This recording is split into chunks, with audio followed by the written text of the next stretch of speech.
right, welcome everyone. I'll just bring you all to attention.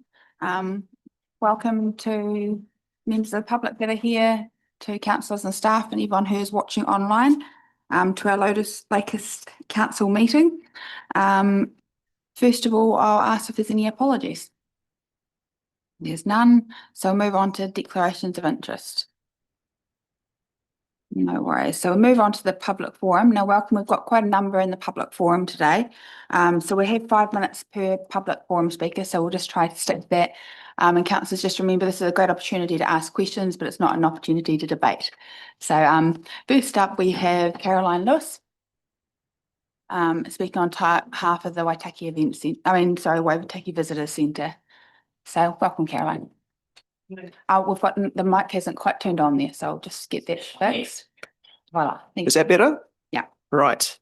Good morning. For the sake of the 5 minutes, I'm just going to read out what I've got rather than actually speak extraneously. On Wednesday, I'll be putting in my annual plan submission regarding funding for service delivery at Oamaru and Waitaki Visitor Information Centre. With my submission will be over 140 support letters, emails that I've received.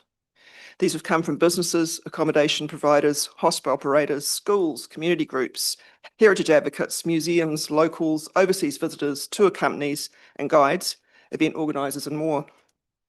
I ask them all to be thoughtful and respectful and outline what value they see to their businesses, community and local visitor economy in having us there face-to-face, engaging with visitors 7 days a week, 362 days a year, encouraging them to see more, stay longer and visit in future. When we look at what we now have at 12 Harbour Street, it's important to remember where this came from, and I know that some people around this table weren't around the table at the time this all happened. In 2017, Whitestone City was opened as a commercial tourism venture by Tourism Waitaki, funded through various sources. Within 3 years, it was closed, having made significant losses over each of those 3 years. COVID was the final straw. The Oamaru Whitestone Civic Trust was left with a huge building fully fitted out as a heritage asset and closed doors. The gap in the precinct was significant. Working with allies who had more mana than me to make things happen, Whitestone City reopened in July 2020 for weekends and school holidays only, run by volunteers, many of them ex-staff. By Christmas 2020 and through that summer period, visitor contributions were such that we could pay staff, though still only on school holidays and weekends. Tourism Waitaki closed the ice site sometime after Whitestone City and then transitioned to a pared-back visitor information centre that opened for only half the year, mostly 5 days a week. I proposed to Council that we open this service at 12 Harbour Street in conjunction with Whitestone City, 7 days a week, 362 days a year, for less than Council had been funding Tourism Waitaki for the past years for this service. Added to the income for visitor contributions for Whitestone City, this service would have paid staff and operate effectively as tenants of OWCT. On Labour Weekend 2021, Oamaru and Waitaki Visitor Information Centre opened, and for the past 4 years, along with Whitestone City, has adapted and developed to take into account visitor feedback on what they need and what they're interested in. We've collected plenty of visitor stats and plenty of insights into visitor behaviour, but in 4 years, no one from WDC or Tourism Waitaki has been interested in sharing this. Budget cuts and uncertainty of funding from year to year has made it difficult to initiate long-term relationships with others we'd like to see represented at Whitestone City as part of the wider story told of the town and district. It's also made it hard to market Whitestone City to tour companies that set their itineraries 12 to 18 months in advance. Despite this, word of mouth, good foot traffic, and connection with other businesses and allies has allowed us to grow Whitestone City income until it's almost a third of what we need to run the entire operation at 12 Harbour Street, Whitestone City and the Visitor Information Centre combined. And projected bookings proposed by tour companies for 2026-2027 season would have increased this even more. The remaining 2/3 that we have consistently requested from WDC for visitor information service delivery, a level not achieved since our budget was cut in 2023, remains less than the funding Tourism Waitaki received each year for this service prior to 2020. So this is an unusual situation and a setup which has come back from unusual circumstances with lots of different players, but we found a way to make it work. Economic development is not about just finding new projects. It's also about supporting and growing what we already have, playing to our strengths and making the most of them. Oamaru and Waitaki is an ecosystem of small businesses and operators without many big players. Individual small businesses often struggle to market themselves, and we've tried to be inclusive and accessible for businesses as well as visitors in promoting what our town and district offers. council funding service delivery for visitor information is not a double up. Tourism Waikato's role as council CCO is to get visitors here. Our role on the ground is to be the face-to-face presence that helps visitors make the most of their time here after they arrive, which benefits the local community and visitor economy. There has been comment about providing similar services elsewhere, but no assessment of what this would look like. With 36,000 visitors through our doors last year, our role isn't one that can be added onto existing staff from other facilities or businesses that have their own work to do. Visitors come in waves, not at one at a time in an orderly manner. You don't get simple questions that can be ticked off quickly. You get conversations that take time, effort, and knowledge, and you need dedicated staff to engage with them. At a time when tourism is growing and efforts are made to extend the tourist season into previously quieter months, what we provide the existing Oamaru and Waitaki Visitor Information Centre is an essential service for the town and for the district. Fair and ongoing funding by council for this visitor information service delivery is both reasonable and necessary to make the most of the economy that is growing with visitors. Provision of this service is still considered a core role of local government in these changing times. Thank you. Thank you, Caroline. Questionable councillors, any question? Councillor Lewis. Through the chair, thank you, Carolyn, for coming in and also all the work that you've done on this. Just a couple of questions. What's the operating budget for Whitestone City and the eyesight in a year?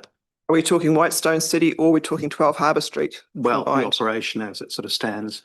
It's sitting around, I think last year was around 200,000. Okay. That did not allow for any repairs, maintenance, marketing, nothing like that. Okay. I think if I recall correctly, so council put in 100,000, the last tranche was 100,000 to cover 10 months. So that's 10,000 a month. So quick maths, you're probably around about 17,000 a month you need to operate. Would that be around it's about 204, I think. Rough numbers, 16, 17,000. We've worked backwards from 150,000. Okay. Is what we actually need if we're going to be sustainable rather than just letting everything wind down. Okay.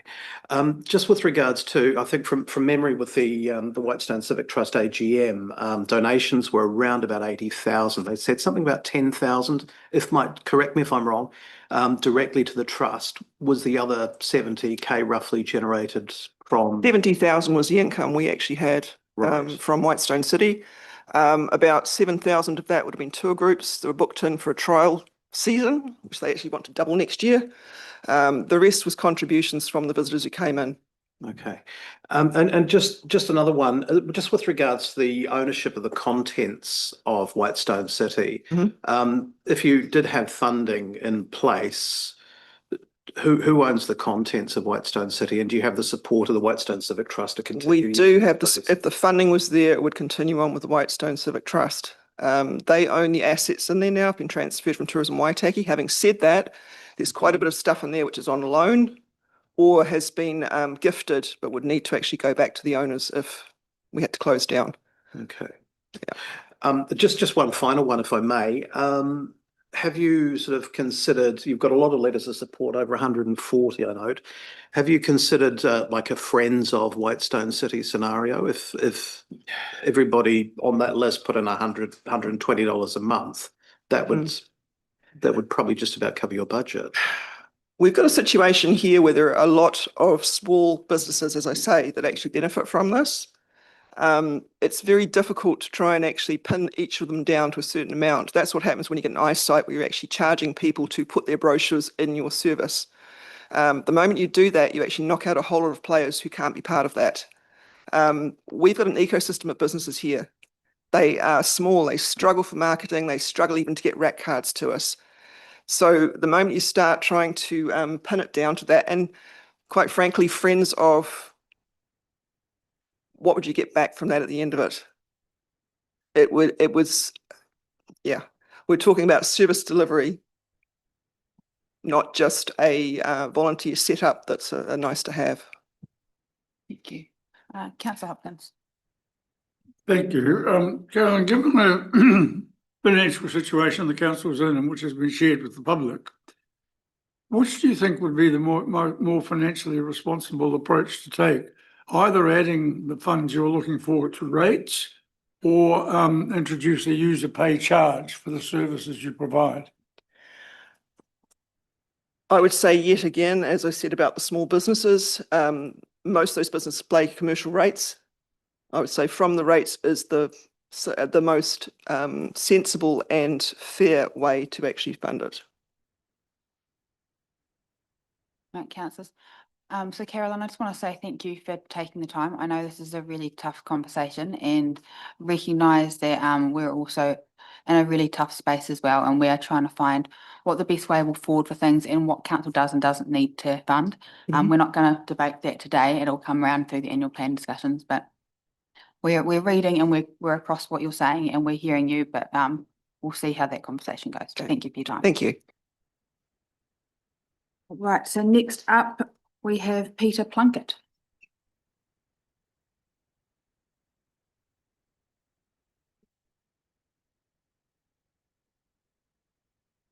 This is on.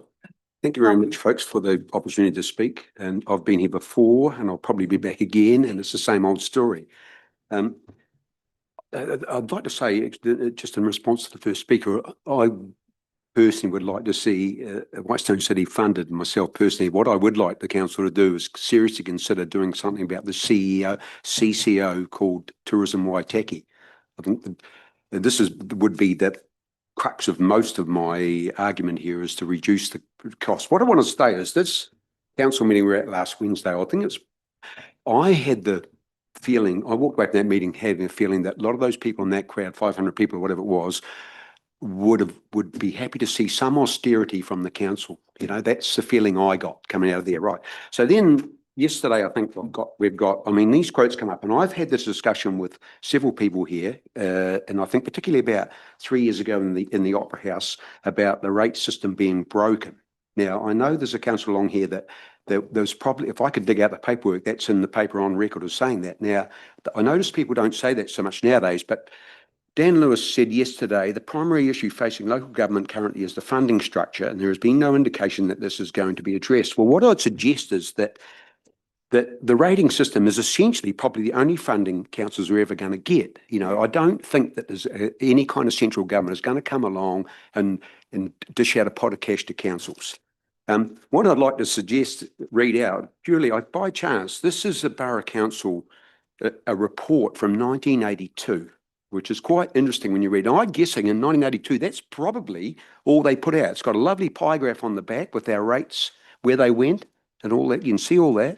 But the blurb is quite interesting. So the last sentence says, the council supports the Municipal Association in its attempts to persuade government that the rating system is inappropriate as the sole source of local government revenue.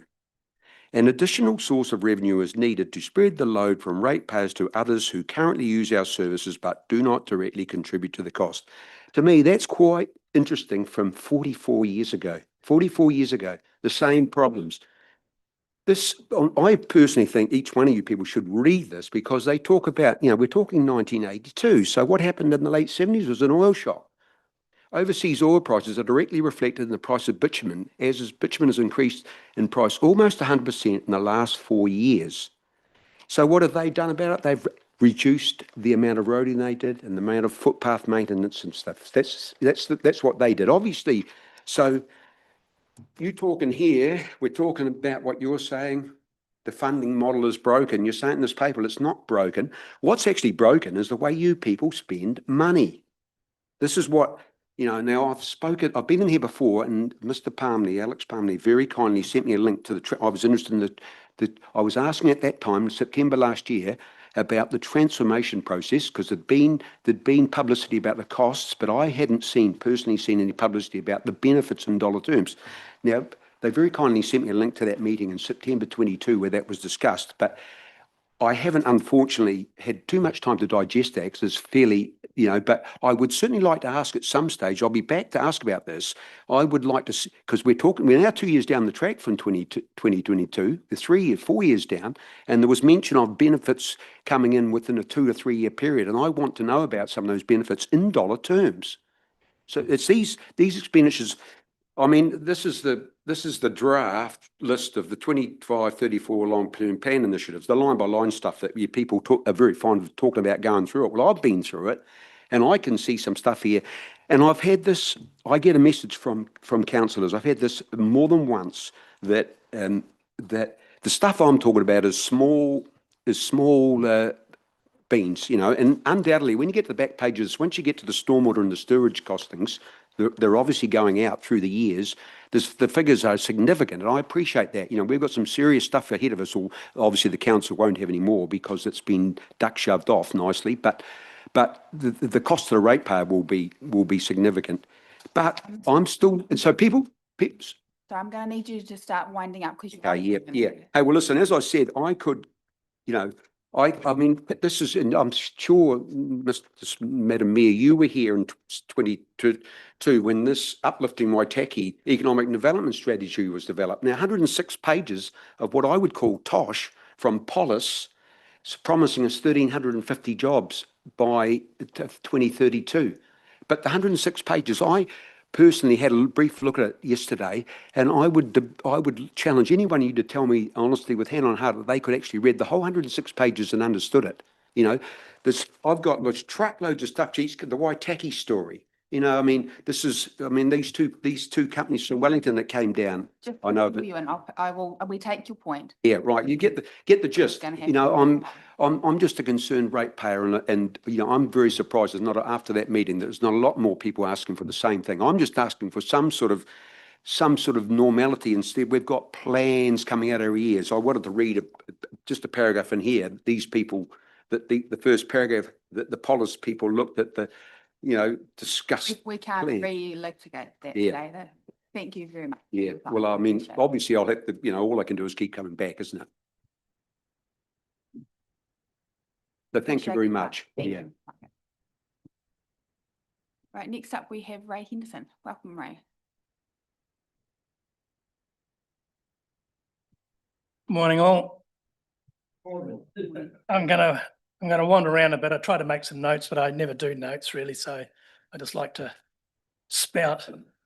Right, in front of us, 45%, 27%, 19%. Right, first of all, 45%, no way. That includes 18% for water depreciation. Water is a separate entity.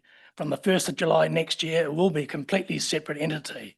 Why should the ratepayers have an imposition to set a whole lot of money into the depreciation account, which come the 1st of July, will be part of the water assets and go to the new water CCO? All that the depreciation is going to do, the $9 million that we're looking at, is alter the actual balance, the amount of loans outstanding, which the CCO is going to take care of over a long period. So that should be just out of the equation straight away. Just to respond to that, just remembering it's still our same community paying that bill, but take Yeah, your point. I'd like to just carry on, leave all questions to the end, please. No worries at all. It's my 5 minutes. You get it up 20 seconds now, right? 27% is also unjustifiable, and certainly the 19. When there's a increase promoted, we're told that, you know, rates are going to go up 7%. Why?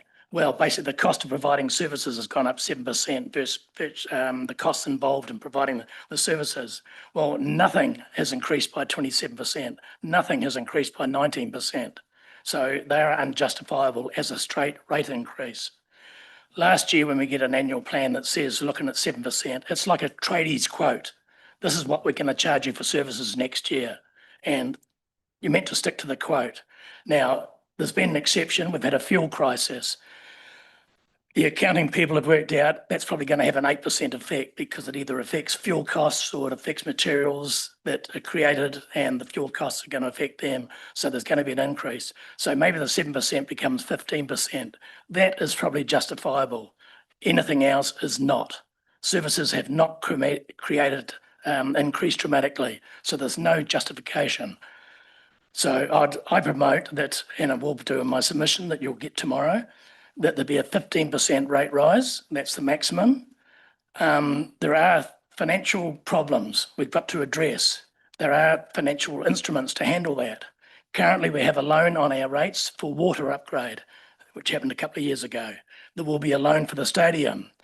I propose that we amalgamate and look at the financial situation that needs to be addressed and excuse me, and create a long-term 20-year maybe loan repayment, and that's on the rates. So that becomes a fixed amount.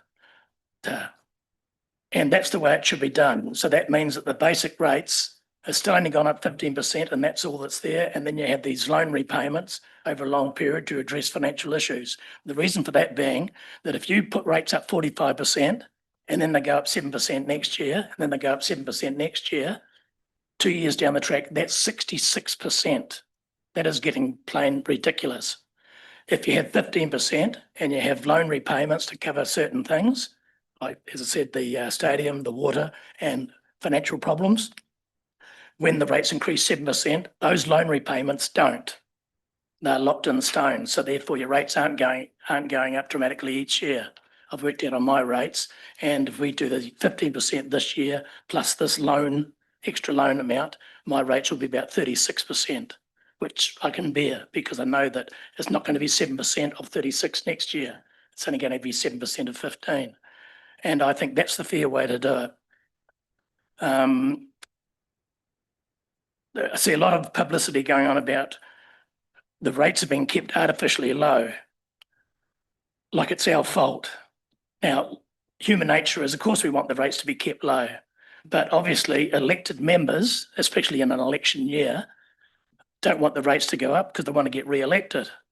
It would have been hindsight's a wonderful thing, and it would have been very, very interesting if these figures were bandied around last year, what effect it would have had on the election. So, as I say, this is the reason rates have been kept artificially low. It'd be nice to think that we've kept them low by saying we don't want rate increases, but I don't think we have that much power. Thank you. There's a lot to cover off, or not to cover off. There's probably not a lot that I need to respond to. I think we're hearing what you're saying. When it comes to bits and pieces of that around what the 19% includes, and you know, the losses that we have made as well, it's what we're trying to capture in some of that figure as well. So just recognizing we can't keep kind of dipping into not covering our own costs, and you know, we don't want to be borrowing money to pay for our groceries, if you will. But take your point on a lot of that. Is there any questions councillors have to Ray? Councillor Fallon. Yeah, no, I hear you loud and clear, Ray, and you've done a lot of maths there. I think the thing that one of the core things I'm looking for from the consultation that we're going through at the moment is solutions, and you've offered one there with more loan funding, but I was wondering how you reconcile that with the debt cap, because I mean, if we sum up our situation in a nutshell, we've spent all of the reserves and we're maxing out the credit card. If we get to that 175% of debt to revenue, we'll be in real trouble. We'd have no levers to pull partway through the year to fill the gap. I was wondering if how do you reconcile against the debt cap? At one stage, council was talking about becoming, I don't think it's accredited, whatever, becoming recognised so they could actually increase their level of borrowing. That was talked about.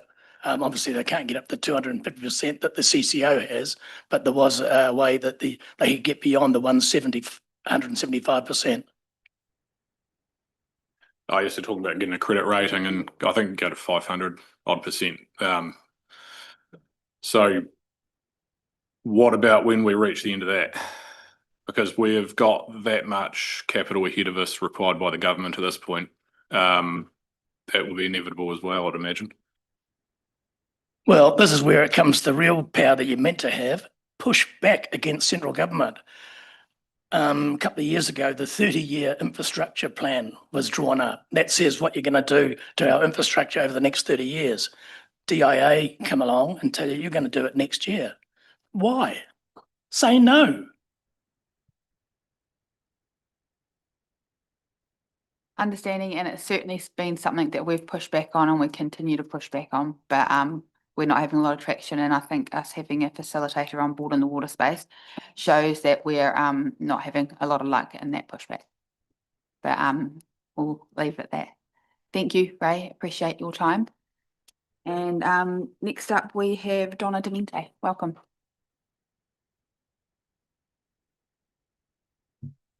Hi there. I'm just going to do a fairly informal rant, which is in support of my submission, but it's not actually my submission. I don't see the point of just reading it.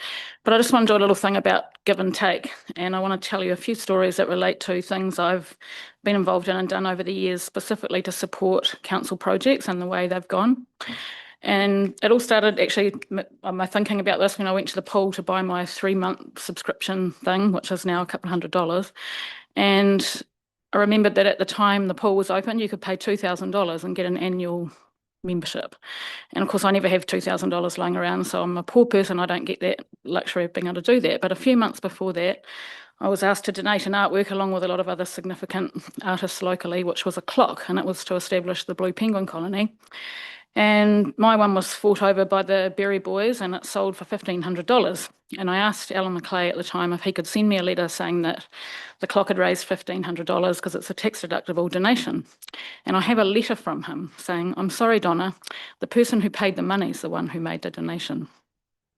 I was gobsmacked by that.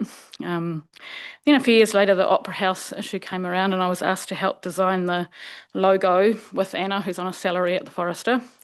I do all these things voluntarily, and then they asked me if they could purchase the mask that was used in that image for a quarter of its value, and I said yes to that because I was broke. And that particular raffle alone raised $15,000. And then there were 2 art auctions where I put works in. One got about 4,000, one 3,000. And I worked out that my overall contribution to that project was over $25,000. That's taking off, what I was given back for the mask. And I asked at the time if I could have my name on a seat. They were being sold for $2,000. And they said, oh, no, you'd have to pay $2,000 to get that. So this, to me, is just an example of, how I've contributed to this place over the years for very little asking back. And it went on to, things like the publicity I've garnered being on half-hour TV shows with Gary McCormick and Homefront and all the rest of it, so many things, news shows where we're doing projects where they'd come down, all of it pretty priceless, like stuff just constantly promoting that Oamaru's a quirky, weird little place that's an interesting town where they have lots of fun, you really should go there. And so my sort of whole model of what I've been doing in the precinct has pivoted from me just being an artist sending my work off to dealer galleries and getting a good living out of it to creating something that for me has more value, but it's not been easy to make a living. And one of the things that's made it incredibly difficult, and I'm faced with 2 more weeks there basically with the trust trying to quadruple my rent on the 1st of June and not interested in backing down. And their excuse is that council is putting all this pressure on them to make the entire precinct commercial. So all I'm asking for really is some kind of understanding that I can't operate on a strictly commercial model. I've been doing it 31 years. I know what I can extract from that. It's enough to keep me alive and pay the bills, but I can't pay more than I am now. It's really, really challenging. So in my submission, I'm asking for the portion of OPEX costs which go to council to be reduced from the amount the Civic Trust is charged so that I can stay there basically. And it also gives me a lot of ammunition for the trust increase if I'm being supported by council as opposed to being supported by nobody. So yeah, that's. No, thank you. That takes a lot of bravery to say, and I do want to thank you for the role you've played in the community.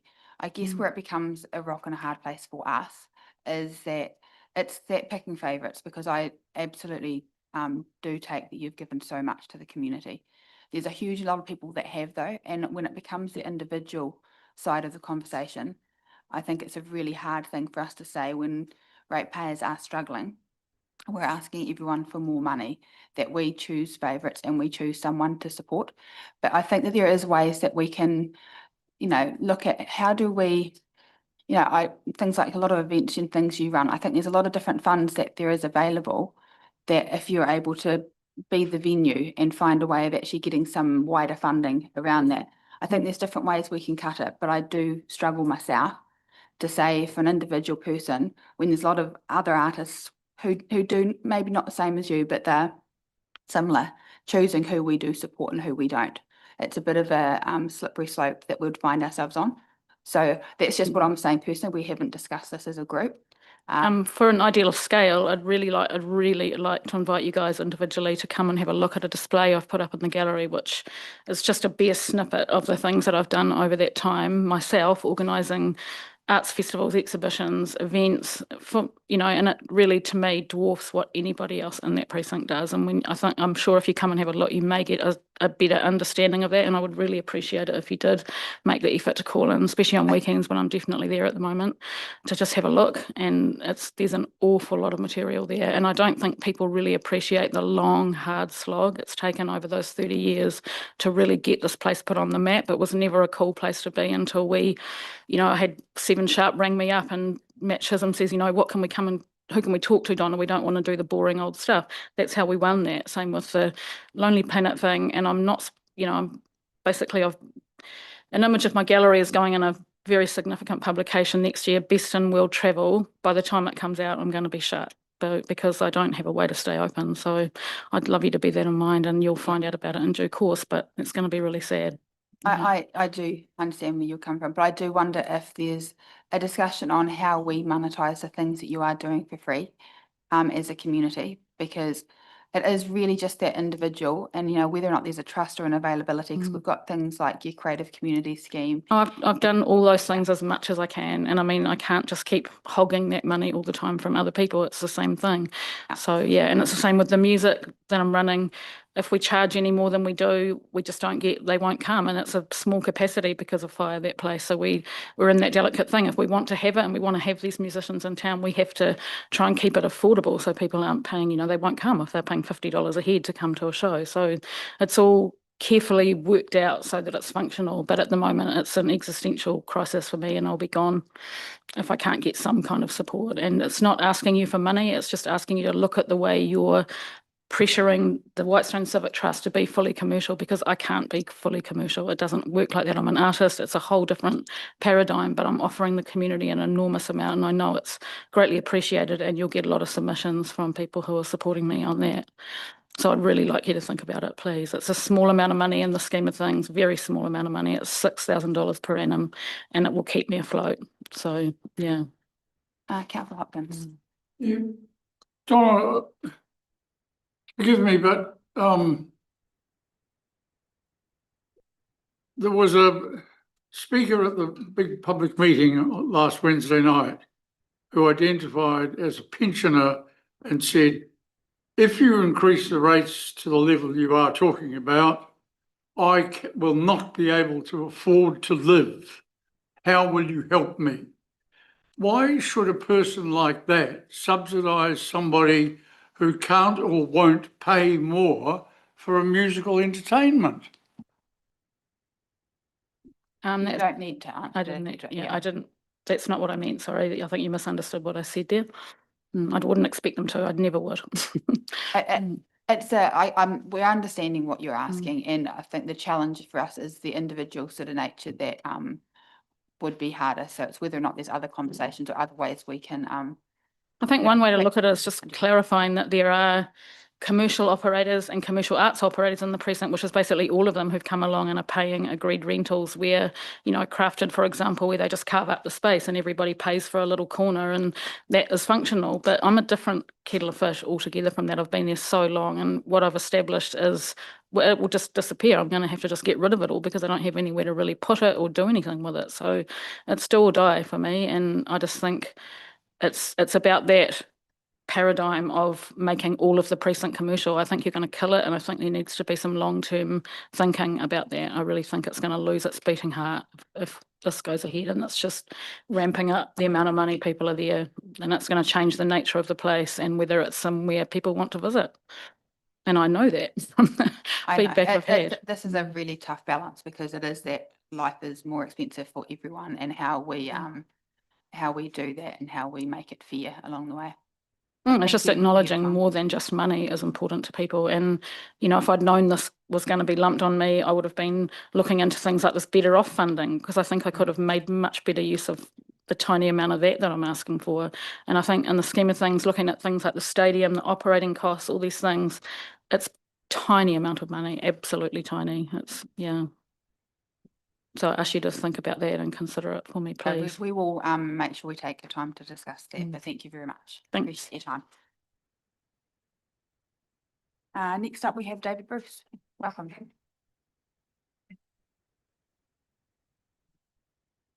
Morning all. It's a long time since I've been in here for any length of time, so I'm not sure whether it's good to be back or not. I assume all the councillors got the submission I have made. Was shared around. I can't promise I've all read it in that time, but it has been shared Yeah, around. and have read it so that we can concentrate more on questions. Just briefly, my concern, having been involved in local government reorganisation in 1989, is that the council is getting itself into the same position as the Waitaki and County Council and Oamaru Borough Councils did back then, which resulted in the shambles that we have now, with the council effectively divided between two regional councils. I think the council should be looking not only to the south but to the north as well. And in fact, my own personal view is that the district would be better served to the north than to the south. So if you've got any questions or comments you would like to put. And I guess just because I won't go into a lot on that one at the moment, because I will cover off some of the stuff we are doing at the moment in my report coming up. I was saying that I will be coming up. I will be explaining a bit more about what we're doing currently in my mural report coming up next. So I won't cover that ground off just yet. But is there any questions on Councillor Lewis? Through the chair, nice to see you, David. Welcome back. I just noticed on your letter, which I did read, that you were saying that reports were saying we were focusing on Otago. Just interested to know which reports those were. These are the news media reports I've seen, including the most recent one, where the council through the mayor is involved in what appears to be discussions to the south, but there is no mention about, and there may be, in fact, be discussions going on to the north, but so far I haven't read anything that suggests that. Now, I know that Timaru is being very proactive in the Central South Island region, bringing in Waimati and Mackenzie. I believe that the Waitaki District should be part of that. I acknowledge that it may mean losing what was the old Waihemo area, but I believe in 1989 Waihemo was lumped in to Waitaki to reach whatever the parameters were for local government reform. And I'm not sure, I can't speak for Waihemo, but there have been discussions, well, not discussions, but comments over the year from ratepayers down in that area that they feel that they would have been better served with Dunedin. I think the chairman is here and he'll probably correct me if I'm wrong. I guess just around the commentary, a lot of that's played out in the Otago Daily Times, which has a Otago focus, and there's certainly been some councillors looking south from here who have very vocal opinions. We're trying to build a bit of an understanding of all of our options, and I'll talk about that. If you stay around for the mural report next, it's a wee bit of an unpack of what we've been up to as well. Yeah, I read those comments from those three councillors. I may be very cynical, but my impression was that they were looking to Shanghai Waitaki into Dunedin so that Dunedin could basically stand alone, because in that situation, Dunedin would totally dominate the Waitaki area. And my belief is that going with a Central South Island based region that incorporates Mackenzie and Waimati, who are so similar to us, along with Timaru if it is needed to reach the parameters the government has set, is the best move. My biggest fear is that Waitaki is going to lose even more input into the Waitaki catchment. And to me, the Waitaki catchment is probably our biggest economic asset we've got. If you look at just solely on irrigation, apart from recreation and social aspects. I think the irrigation scheme now goes quite a long way south. And I can just see us, just losing that altogether. even the minimum say we've got now. Right. No, thank you. I urge you to stick around and we'll cover up a little bit more about what we're doing. But yeah, hearing you absolutely. And I think some of your concerns are ones that we hold as well. Thank you. Thanks, Thank David. you. Thanks, David. All right, next we have Waihemo Community Board. Welcome, Kerry. Up. Thank you for joining us.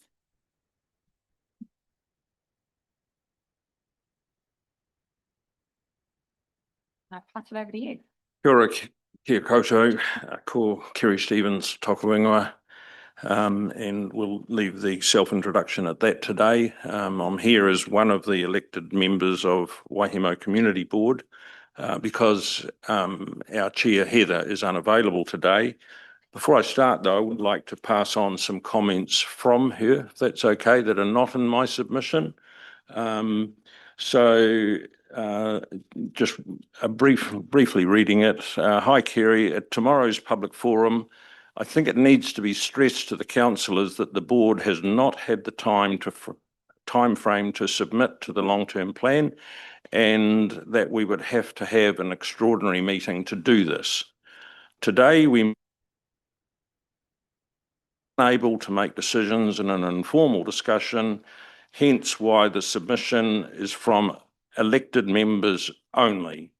So it's the views of the elected members rather than that of the board. We need to be mindful of the ratepayers in our ward and how this is going to affect families and businesses.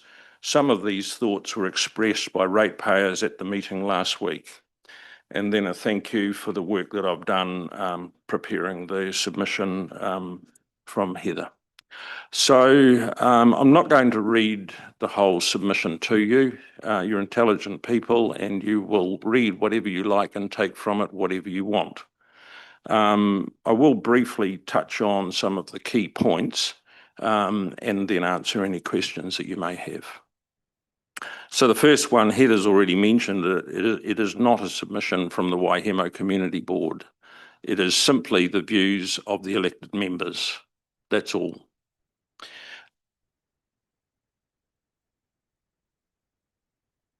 Three options given, and none of them are acceptable to the board. They're all considered unaffordable, and we believe that there are better options. Our preferred option is the original proposed 7% rate rise, possibly increased if it can be shown that the local government cost index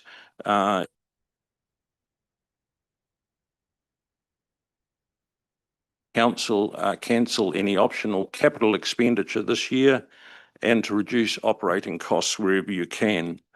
Downsizing in preparation for a smaller council once the waters is gone is also a good thing to do, and or preparing for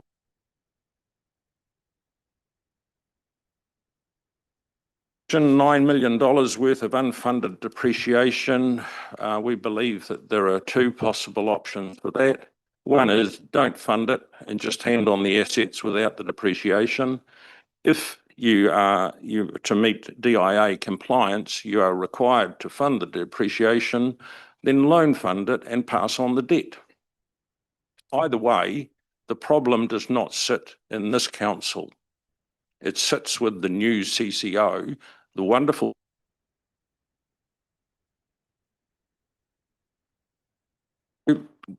pass the problem on to them. Council's debt cap concerns. According to the information in the consultation document, there's only 1 year when you come anywhere near the debt cap. It's a temporary thing. You don't need to raise rates.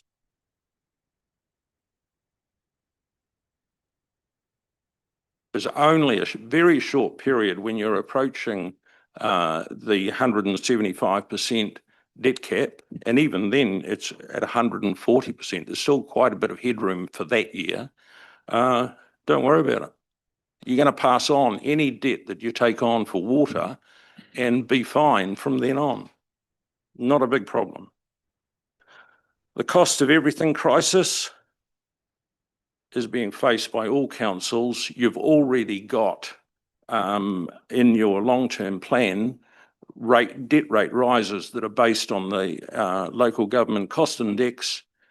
If every council is facing those costs, if those go up, then you've already got it covered. You've inbuilt that already. You don't need to worry about it. You can increase the percentage if the LGCI goes up. Rates affordability is the big one.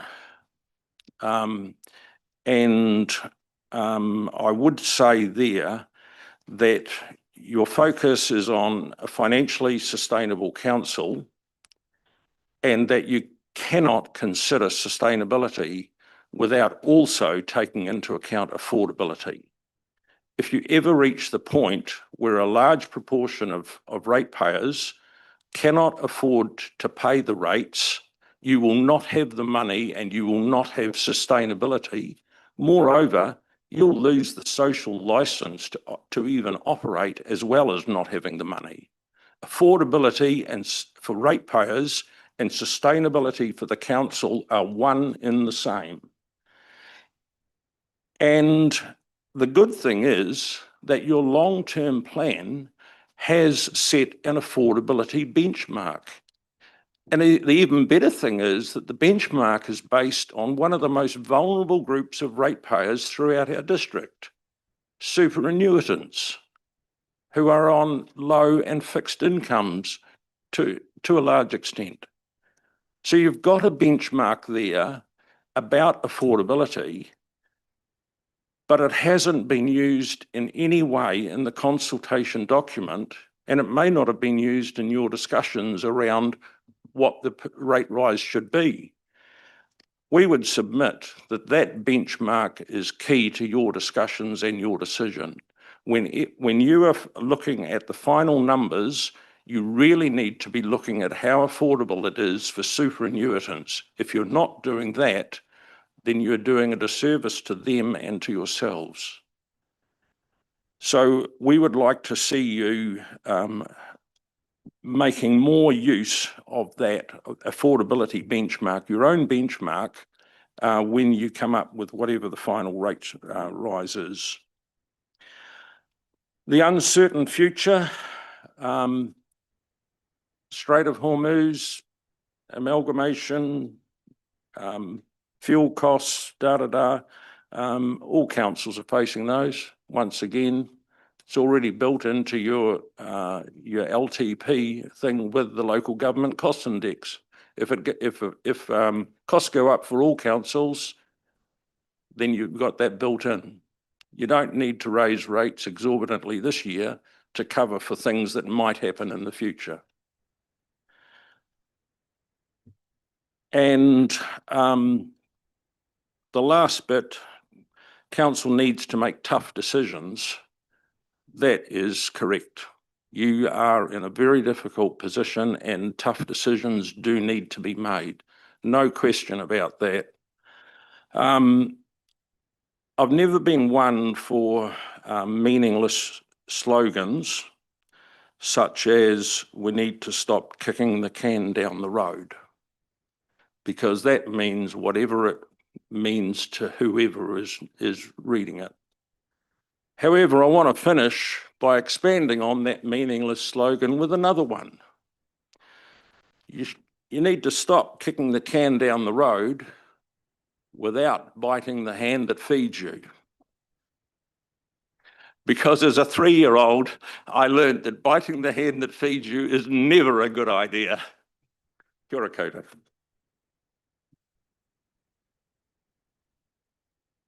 Mic on.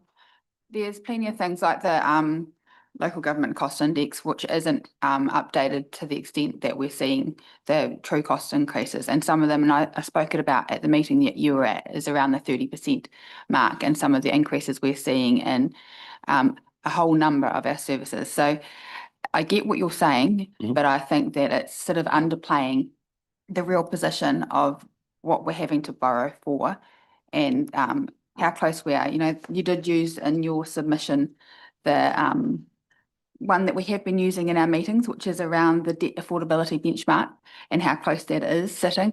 But that is from the long-term plan, and it's not acknowledging the deficit that we had in that, and it's also not acknowledging the cost increases. So we're a lot closer to that debt benchmark, debt cap than we were back when that was first made. So there's a few things in there that mean it is a little bit more serious than I think it comes across as being. It's just a 1-year issue. And I guess take your point on the depreciation. That's certainly something that we can, well, not use the analogy, kick the can down the road further. But we do need to acknowledge when we talk about kick the can down the road, it's not meaningless. What it's saying is if we're not funding ongoing, the actual costs of where things are going to land, we're going to land them with our grandchildren or our children. So there is a true cost to that, and it does mean something. So I get what you're saying, that it's just another one of those little fluffy phrases, but I think for us it sits very heavily because we do recognise that whatever we hand to our community in the future, and the water might get handed to a CCO and it doesn't fix all the problems automatically, but that's still the same community. It's still us and our community, and our kids and our grandkids still have to fund that infrastructure. So I totally take your point, but I just want to put a bit of our feeling back into that mix. But thank you for your time. Appreciate it. Cool. All right. Now I will ask who we have next. Hariri, we've got Cal Reid. Welcome, Cal.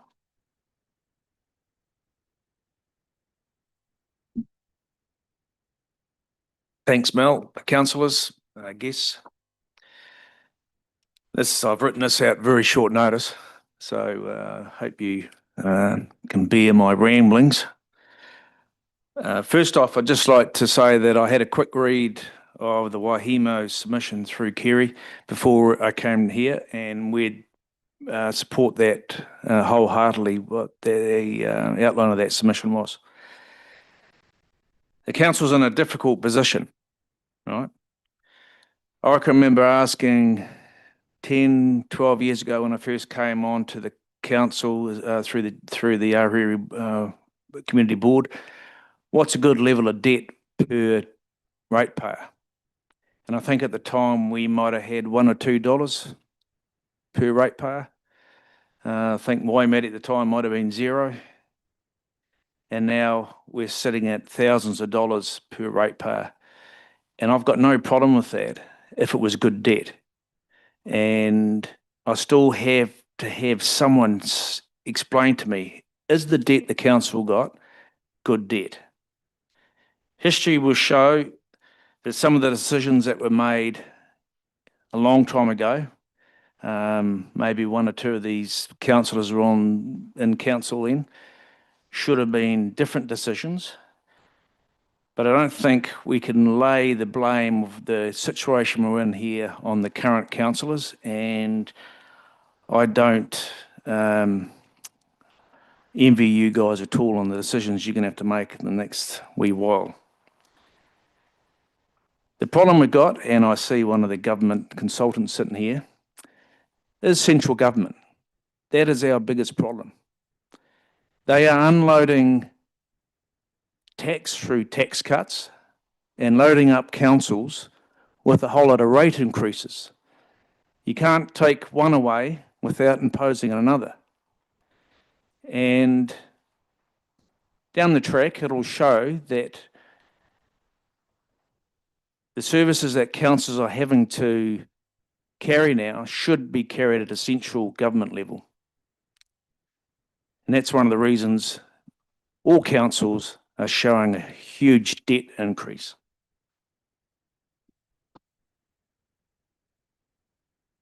I had a quick ring around our board members last night and emailed out the email we had, and one of our board members went to the local Duntroon community meeting, and from the feedback I've had, everyone realises that we're going to have to increase rates to cover the issues we've got. 45%, probably too much of a burden on most ratepayers in the Waitaki Valley, even me as a businessman. That would be a huge cost to my personal rates, let alone some of our older members of the community it would just about sink them, I would think. 19%, well, we could probably maybe handle that.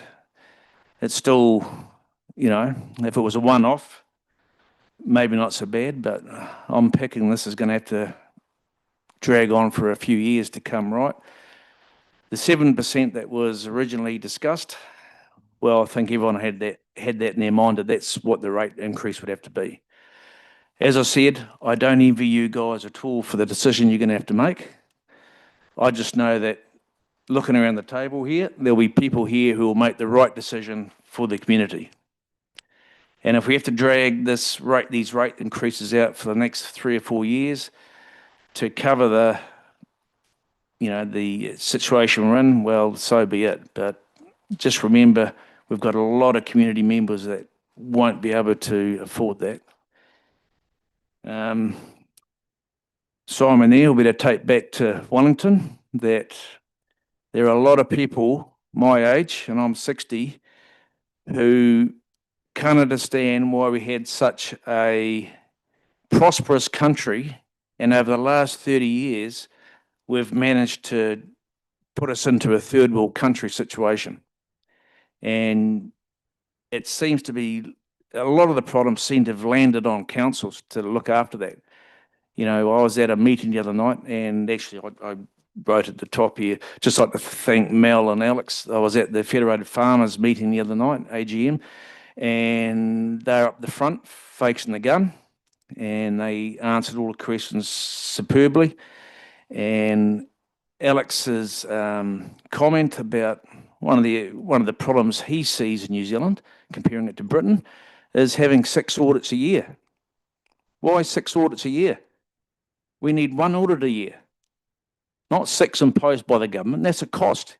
So someone's rate dollar has gone towards that audit. So if we're looking at cutting costs, maybe all the mayors need to stand up to the government and say a few words. I can remember going to the LGNZ meeting a couple of years ago, and our Prime Minister stood up and gave the Wellington Council a barrel for building a big shiny castle, while there was a leak raising 200 metres into the air down the road that they couldn't fix. Yet here we are facing 6 audits a year. So, Mr. Prime Minister, maybe you need to look in your own backyard as well before you start imposing on the government, on the councils. Now, I just want to clarify just before you go too far, because Simon Neal, he's not here on behalf of government. He does reside in Wellington, but that's not his background. So he is our independent member that we've chosen to come on for his skill set. Okay, then I apologise, but he lives in Wellington. You'll be able to take it back to the government. I'll just come to the end now. So shortly, we're going to face another huge cost with these boundary changes. And, you know, we're facing this huge debt now. These boundary changes are going to come at a huge cost to us. There's only one person that's going to pay that. It's going to be us ratepayers, and no doubt a cost through paying taxes as well. As I said, I don't envy you at all having to make these decisions. I just hope we all make the right one. Thanks. Thanks, Cal. Appreciate it. We don't probably have time for questions from there, but yeah, thank you for your time. And you're right, it's not the most fun decisions we've got in front of us. But I'll go to work and now make the decisions I have to make. Thanks very much. Thank you. All right, so councillors, now we'll move on to the leadership reports, and we've got my lovely report in front of us, which was put in before we had the latest sort of announcements. So I just want to frame it like that, because there's not a lot of talk. It was the simplifying local government was a bit of a moving into, and certainly a discussion that was well and truly on our radar. Obviously, the Head Start reforms and things have changed that conversation somewhat. I'll just get someone to turn that mic off over there if we can. I don't know if it'll mess with anything, but no, it doesn't want to turn off. It will go off in a second. We just had to change the battery because it was running on. Oh, okay, that's right. It'll turn off on itself. So just want to touch on a few things because there's been a lot happened since this report was written. And first of all, I want to touch on the community meetings. I want to thank the community for coming out, and they came out in force. And I think that's really amazing. And it says the level of hurt out there. And I think we very much as councillors all heard that and felt that. And that's where our difficult conversations moving forward lie, because we know this is a really tough financial time for our community. But what it does in the same hand is it makes it a really tough time for us as a council. So we are actively looking at where we do try and find savings. And that's a lot of work we're moving into in the next couple of weeks around both our long-term plan discussions and just looking at where we can make, and some of them will just be small savings. Some of them are going to be looking at, you know, how we just keep a cap on things at the moment and just hold the line, because we do recognise the hurt. So it's what are we doing internally, and that's going to be a piece of work, especially moving into the long-term plan when we do look at what council does and what they don't do, because, you know, the services council offers, they keep growing and growing, and we don't often stop things because things are really hard to stop, because the things that we are doing usually benefit somebody in our community. So it's not just to put a line through things. A lot of the things we need to stop need to be part of the consultation process. So they need to hit that long-term plan process. So yeah, there've been some pretty tough meetings, but it's been really good to get out in front of people and to actually walk them through and have them understand the wider picture a whole lot. And Cal mentioned a fair bit about Wellington, and a lot of our water regulation and the things that we're trying to do in that space are a massive driver for cost increases for our community. And it's something we have indicated and known was coming for a long time, but it's not till the rubber hits the road and you put a figure down on paper that actually affects people in their wallets, that people really understand what's going on. So as tough as this has been, I think it's been a really vital time to actually, as a community, sort of understand where we're at. And we are going to have some tough conversations, especially moving into the long-term plan about what we do and don't do, and what council is and isn't. And, you know, we have a lot of people that come to us and want council funding, and we do need to work out what we see as core services and what we do moving forward. So moving into the future for local government space, and just noting David Bruce's conversation about where we're sitting and the commentary that's out there about whether it's south, whether it's north. What we're trying to do at the moment is build a bit of an understanding of what all our options are. And so a lot of work happening looking south, which we'll be moving into standing up some of the options that we have in front of us, so we can understand what they'd look like, what they could look like, how they could work, and what kind of options they may be for us. Also looking north and looking at a number of our councils moving north and standing up what that looks like, because it's a really tough one, this one, because if you go out to the community right now and they'll talk north and south, and everyone will have an opinion, and I've heard many of them. I'm sure many councillors around the table have heard loads of them. Fed Farmers Meeting and a few other things were good examples of that as well. We realise that everyone has an opinion. We want to get a little bit of information and data to underpin that information, to underpin that opinion, because I think just going out to the community at the moment is too early and we don't know enough. So we're certainly moving into space where we want to understand better what the implications of our decisions will be moving forward, so that we can make the best decision for our community. Based in that space, though, we do have a 3-month time frame where if there are entities either side of us that are stepping up and think that Waitaki might be part of their future, there's a risk there for us. So we need to certainly be moving well into that space. And we also need to work out whether we're going to be wanting to be part of this early bid for what simplifying local government could look like moving forward. And there's some risks to that and some benefits of being part of that grouping, and that's some of the work we're going to be underpinning. I'm in Wellington at the end of the week at the Rural Provincial, and we've got Chris Bishop, or Minister Bishop, in front of us, who we can start to unpack, because the last conversations we had with LGNZ that were backed by DIA, or Department of Internal Affairs, very much were saying that this Head Start part of things was just for those councils that were already indicating they were ready to go. And the reality is, in Canterbury and Otago, we're not in that space, and we're not just ready to go. There's so much intricacy behind all of our discussions around there.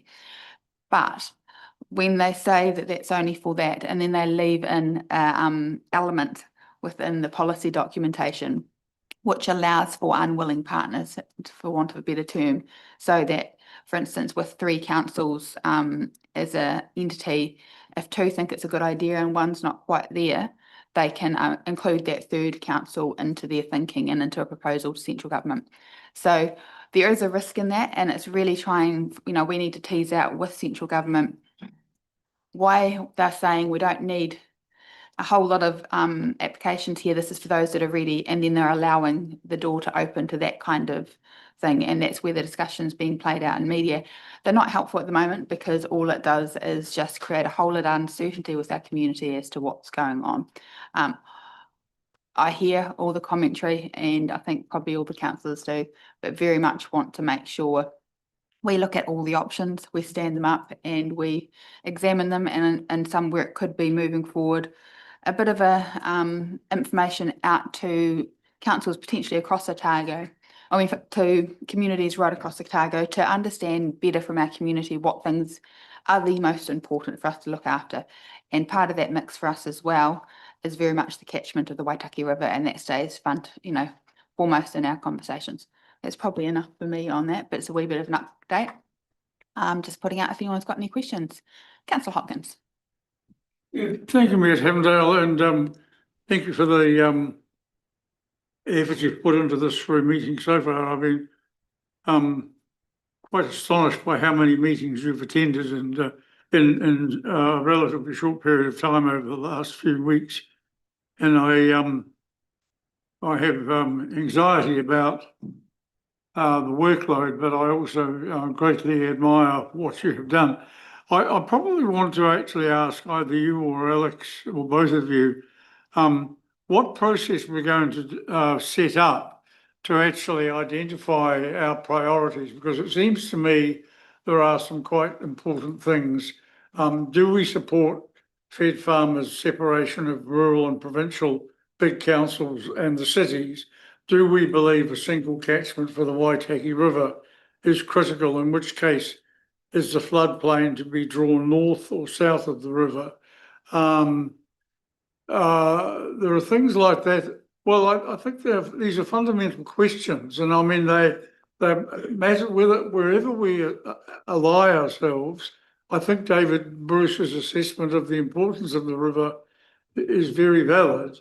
So my view is, what is the process that's going to allow us to actually identify our own priorities? It looks to me as though the Dunedin proposal is simply a way for them to get control of the port, and where we become almost casualties of that aspiration. But so what are our priorities, and what is the process that we're going to set up to bring them to the fore?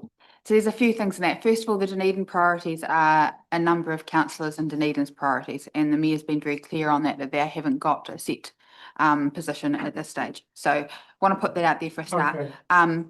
So there's a few things got to be at play all at once at the moment. So I think regionally we need to work with others, because our timeframes aren't just ours alone. Our timeframes are very contingent on where every other council's at. And some councils are really seeing a need to move fast, and other councils are saying, you know, the timeframes are not relevant to us, we're not worried. And so all of those things are going to affect us as well. So we've got a fair bit at play, and I think there's a whole lot of regional conversations that we need to be having to really delve into how we could do this. We do need to work out as a team, and that's some of the work we'll be doing moving forward on what our non-negotiables are that we are going to talk about. And some of those have been, and we've started to talk about a lot of them around the Waitaki River, around, does Waitaki have to be all of Waitaki? Are we going to fight for that, or, you know, does it make sense looking differently? And I think there's a conversation to be had there. It's how do we make, you know, have the best outcome from our community, but to do that, I think we also need some data and some information. And so I think that's what the next stage is moving into probably conversations, and it's early days, and I've got a lot of meetings coming up in the next 10 days, which are probably going to solidify a lot of the how we do this a whole lot more. So everything's moving very fast, but it's very much around, you know, potentially Canterbury Mural Forum or parts thereof, Otago Mural Forum or parts thereof, standing up a number of work programs so we can actually understand all of our opportunities, and then we'll have an opportunity to talk to our community and control that ourselves, but the timeframes are going to make that really difficult. So we need to just keep checking in, seeing where we're at, seeing where the wider story is at. And we need to keep checking in with Wellington as well to say, hey, in case someone does want to come in here and ride in and try and take us over, we are actively stepping into this space. There's also benefits for us stepping into it fast if we want to have DIA helping us with some of the cost implications around this and actually recognising the situation our councils in financially, that's the first cab off the rank, which we'll see it being implemented by 2028. So there's a whole lot at play, and we've still got a lot of unpacking, but we're doing a lot of work to try and clarify the whole story. So Councillor McCone, then Councillor Schlack. Yeah, look, that's a pretty good summary, and I think at 12:30 today, it'll be exactly 7 days since this was formally dropped in our lap. I think, and reading Mr. Bruce's submission or facts, I think, there's a lot of stuff covered there that we've actually got to look at, plus some more. While we don't have the luxury of time, we must get it right, because if we don't get it right, we're probably locking in this district for the next 40 years till the next reform comes along. So we've got to actually look and unpack it to the best we can. In saying that, we can't sit on our hands. But look, I'd just like to congratulate you, Mel, on what you've been doing and the way you, for the annual plan stuff and everything else. It's been a pretty big call, and there's been a lot happening in a lot of times. And I'd just like to thank you on behalf of us all for what you're doing and what you're doing for the district. Thank you, Councillor McCone. I appreciate it. Councillor Schlack. Yeah, I'm picking up on what you've just said, Mayor Davendale, and totally agree. We need to give ourselves a little bit of time to get all the data and information and to make a very informed decision. I take on board what Mr. Bruce said today, but I don't think it is a simple question of just going north or we're going south. I think that picture is much, much bigger. And as you all know, I happen to be the Waihima councillor, and to see a picture where basically federated farmers in a book, where I see that the Waihima ward is basically torn up. Yeah, it doesn't sit well with me. I still haven't had a decent explanation on it. But point that I will make is just pull you up on what you said. We need data information, because one thing that hasn't been mentioned at all to date was the mine. And I would really like to see, probably have to go to Mr. Hope for that or whoever, as in I would really like to need some good information on and data on the mine, what it means to us directly, as in what do we get out of the mine and what does it do for us economically as a district. And one thing I want to touch upon, something that Mr. Bruce said, newspaper articles, we cannot put faith in that. We got to go back to the data and the information, because if I remember correctly, that particular article was mentioned was not just about Waitaki, which was sort of mentioned as a sideway, but it mainly was about the port. And you could just imagine, if Dunedin would get the port and would get Waihima, which would include the mine, yeah, I can't even blame those councillors to think along that way. But I think we should keep that all in mind, that we're not just there to be taken over, and our first responsibility lies with the people of Waitaki that have elected us, and we are responsible. Finally, Mayor Davendale, you've done a hell of a job in these last 3 community meetings, and I think there is people here in the district that should actually have the guts to apologise you for some of the things you said. But yeah, if it is any worth, as what Councillor McCona said, 100% behind you, happy to defend you, and anybody else, including our CEO, if he gets personally attacked, I don't stand for that. Thank you. Thank you, Councillor Schlack. And just to touch on the fed farmers, because I had some similar concerns around the lines on the map drawn there, and I raised them with them, and they've said, look, they are a talking piece, and they've had a lot of feedback, and they recognise that they may have been better to err on the side of caution there a little bit more. But yeah, feedback has absolutely been taken on in that space. Councillor Fanini Tahiti. Thank you. And just through the chair, I just wanted to touch on page 8 around the celebrating achievements section. I know amongst all the doom and gloom that we have in our community and the the rates rises that we are considering, it's also good to acknowledge and celebrate like some of the amazing achievements that the council team and its contractors and those in the community have successfully completed, just acknowledging the Forester Gallery extension. That's a few councils ago, that kind of grandparent type of decision making that has been achieved. The Kakanui Bridge, the foresight that it required, like in that. And then also just want to acknowledge the fantastic Waitaki Event Centre Trust opening last on Saturday. And I know a lot of the staff have worked over the whole weekend. They haven't had a break yet, and yet they're still here on the Monday. So I just wanted to thank Alex and your team for all of those achievements. It's important to acknowledge those wins, and also just acknowledging the previous council's decisions in terms of this. We are fortunate to reap the fruits of the labour of that, and I just wanted to touch on that. So thank you. Thanks. Thank you. Right, is anyone else here, councillors? Very quick question, if I may, since we appear to have gone onto the general topics you raise in your report. There's a reference on page 6 to Amy Adams acting as Crown facilitator and helping with the Three Waters debate. Has her tenure finished? On what basis would we engage with her now? Because the Three Waters decision's been made, and wasn't that the area in which she had? We need an approved water services delivery plan. Sorry? We need an approved water services delivery plan. Oh, right. So that's the timeframe. Thank you. Right, is there anyone else?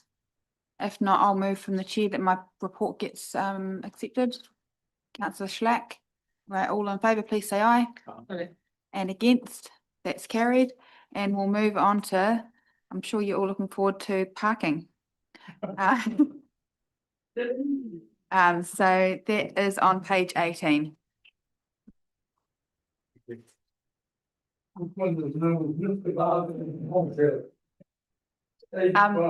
Welcome to the chamber, Mr. Bardsley, and thank you for your time on this report, and I'll leave it to you to introduce.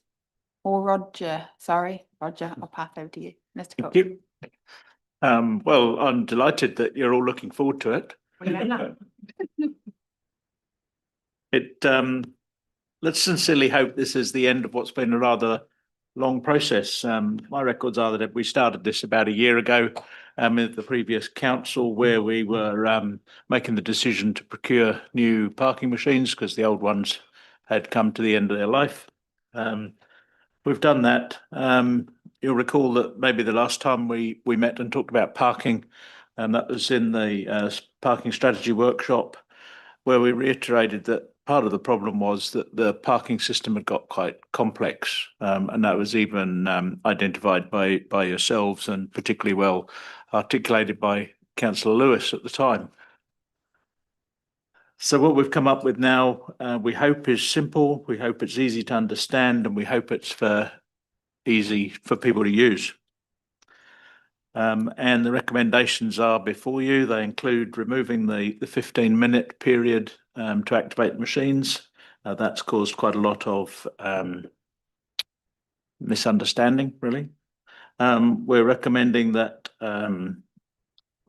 mobility card users can use any space in any of the paid parking. We're recommending that there's an over 80s driving parking scheme permit introduced. And we're also recommending no further expansion on the paid parking areas. So they're probably the popular parts. The least popular part is we're still recommending removing the 1 hour free parking and starting paid parking services at 9 a.m.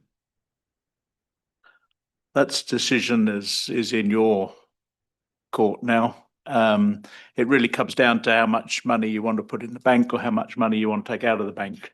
And that's the simple economic aspect of it, which is why we recommend that the paid parking is shifted to 9 a.m. and the 1 hour free parking is removed. It does support a user pays principle. It does improve clarity and simplicity. It does support parking turnover. It ensures financial stability, but we're equally conscious that it's maybe not the most popular decision that you make this morning. There's plenty of those at the moment. Right, I'll take questions first of all, councillors. Do I have any questions to this paper? Deputy Mayor Ryan. Thank you. Okay, actually, has there been any consideration for, I guess, the first, doing like a reduced amount, like a 30 minutes free, or any sort of middle ground between no free parking and the hour? Is there any consideration there? Through the chair, thank you, Deputy Mayor. The issue we have is any amount of free parking that we introduce is going to create a level of confusion in regards to how people actually claim that. At the moment, it's quite clear that you need to activate the machine by entering your registration plate to show that you've actually begun that 1 hour of free. And that's the only way council can actually tell that people are using it and that they're actually using that 1 hour or 30 minutes or whatever. But people, what's happening is they're just pulling up and they're getting out of the car and they're wandering off and they're getting infringements for not activating the machine. And the argument is, well, I've got an hour free. So then the argument then will change from I've got an hour free to I've got 30 minutes free or I've got 15 minutes free. So if you have that free period, not only does it suppress any revenue that we get, but it also adds confusion and becomes quite complex in regards to the compliance and enforcement. Councillor Lewis. Thank you, Mr. Barsley, through the chair. Thank you for all the work that you've done around this. Broadly supportive. I will give advance notice of a motion for an amendment on one of those. Just a question though, having different start times for paid parking, weekdays versus weekends, would you expect that to cause more confusion as well? I could almost guarantee for the people who don't live in the Waitaki, the signage would need to be very clear. But when you have like Monday to Friday, it's 9 till 5:30, and on Saturdays it's 10 till 12, or you change it, it can create confusion in regards to the timing. And what we're looking to do is to keep it simple. At the moment, it's 10 a.m. till 5:30 or 10 a.m. till 1 on a Saturday. And if you were to move it to 9 a.m., that would be blanket across the days. That way we don't need to spend extra money on different signage, and it's very clear to people and it's consistent. Councillor Hopkins and Councillor Schlack.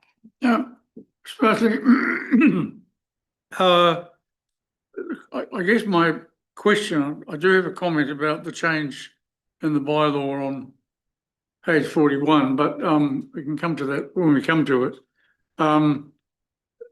You identify on page 20 of our agenda that revenue with the 1 hour free parking retained is anticipated to be, or is approximately 120,000 against operating costs of approximately 119.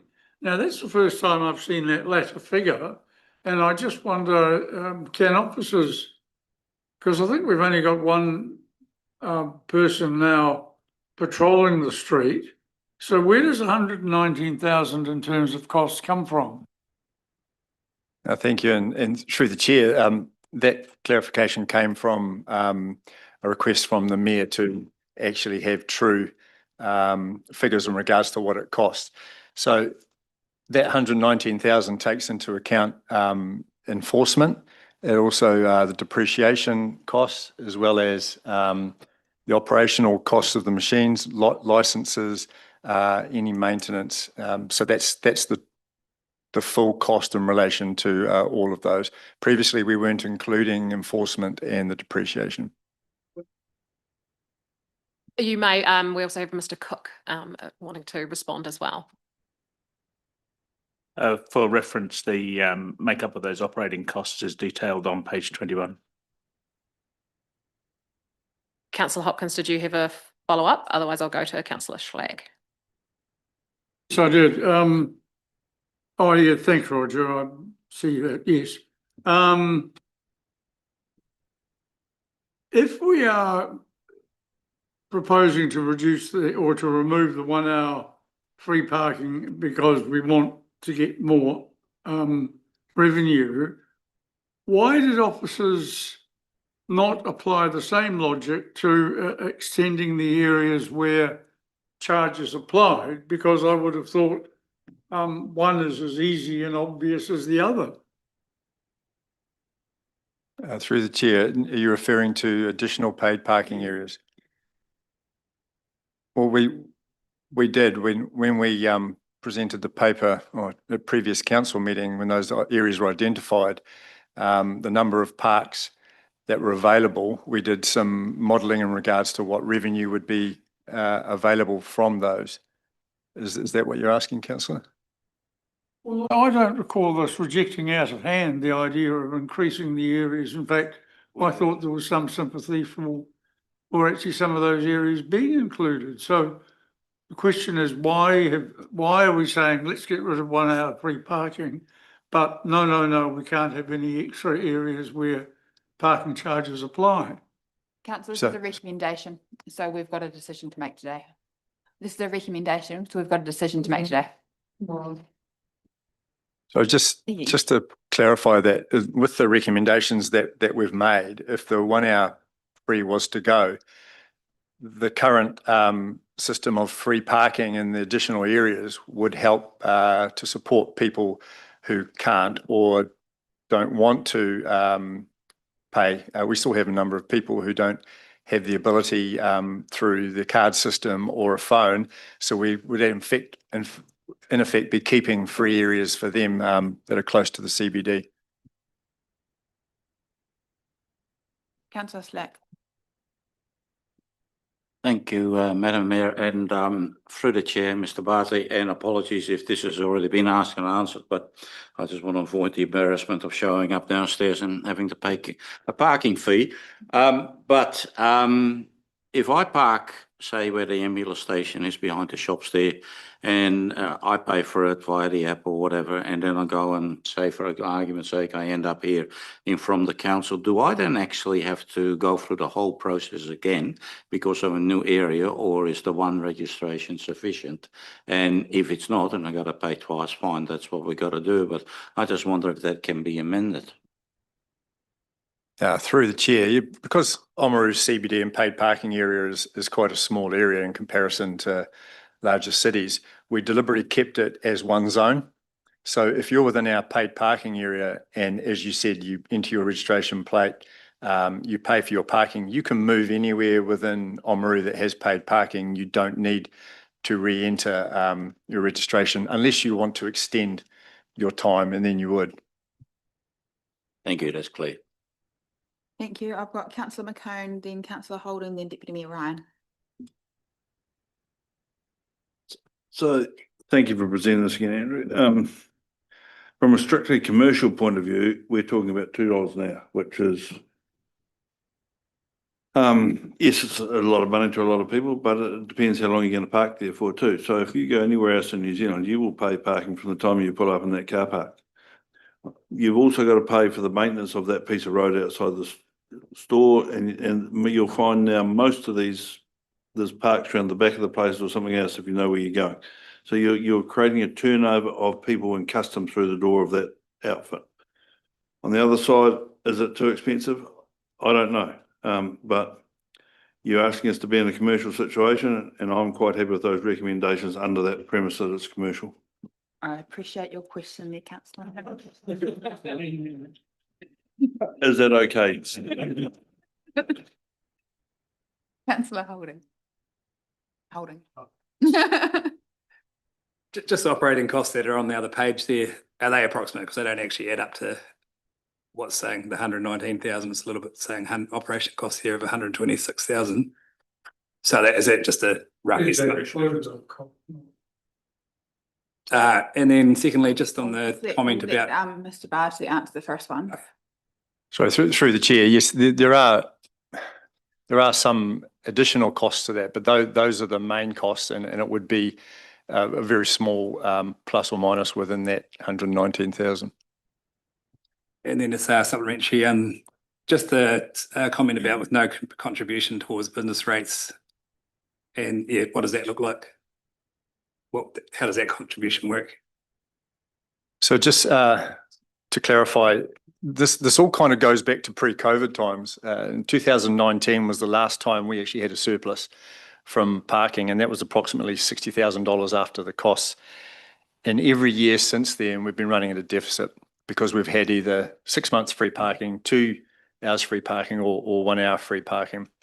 And plus, up until last year, the machines really were degrading quite quickly to the point where last year when we replaced them, 80% of them weren't even working. So that obviously affected revenue. So we haven't actually been able to put any surplus into that business rate at all. Whereas what we're proposing here would give us the ability to actually start doing that again. So with that, you're saying that the 190 on top, that revenue would go completely to subsidising after the overhead cost to business rates, or? Mr. Hope may be able to explain exactly what happens to that money once it goes into that business rate pool. But I'm led to believe that it supports like pavement maintenance, signage, lighting, parking machine maintenance and the like. Yeah, sorry, could you just repeat the question? I was slightly distracted there for a minute.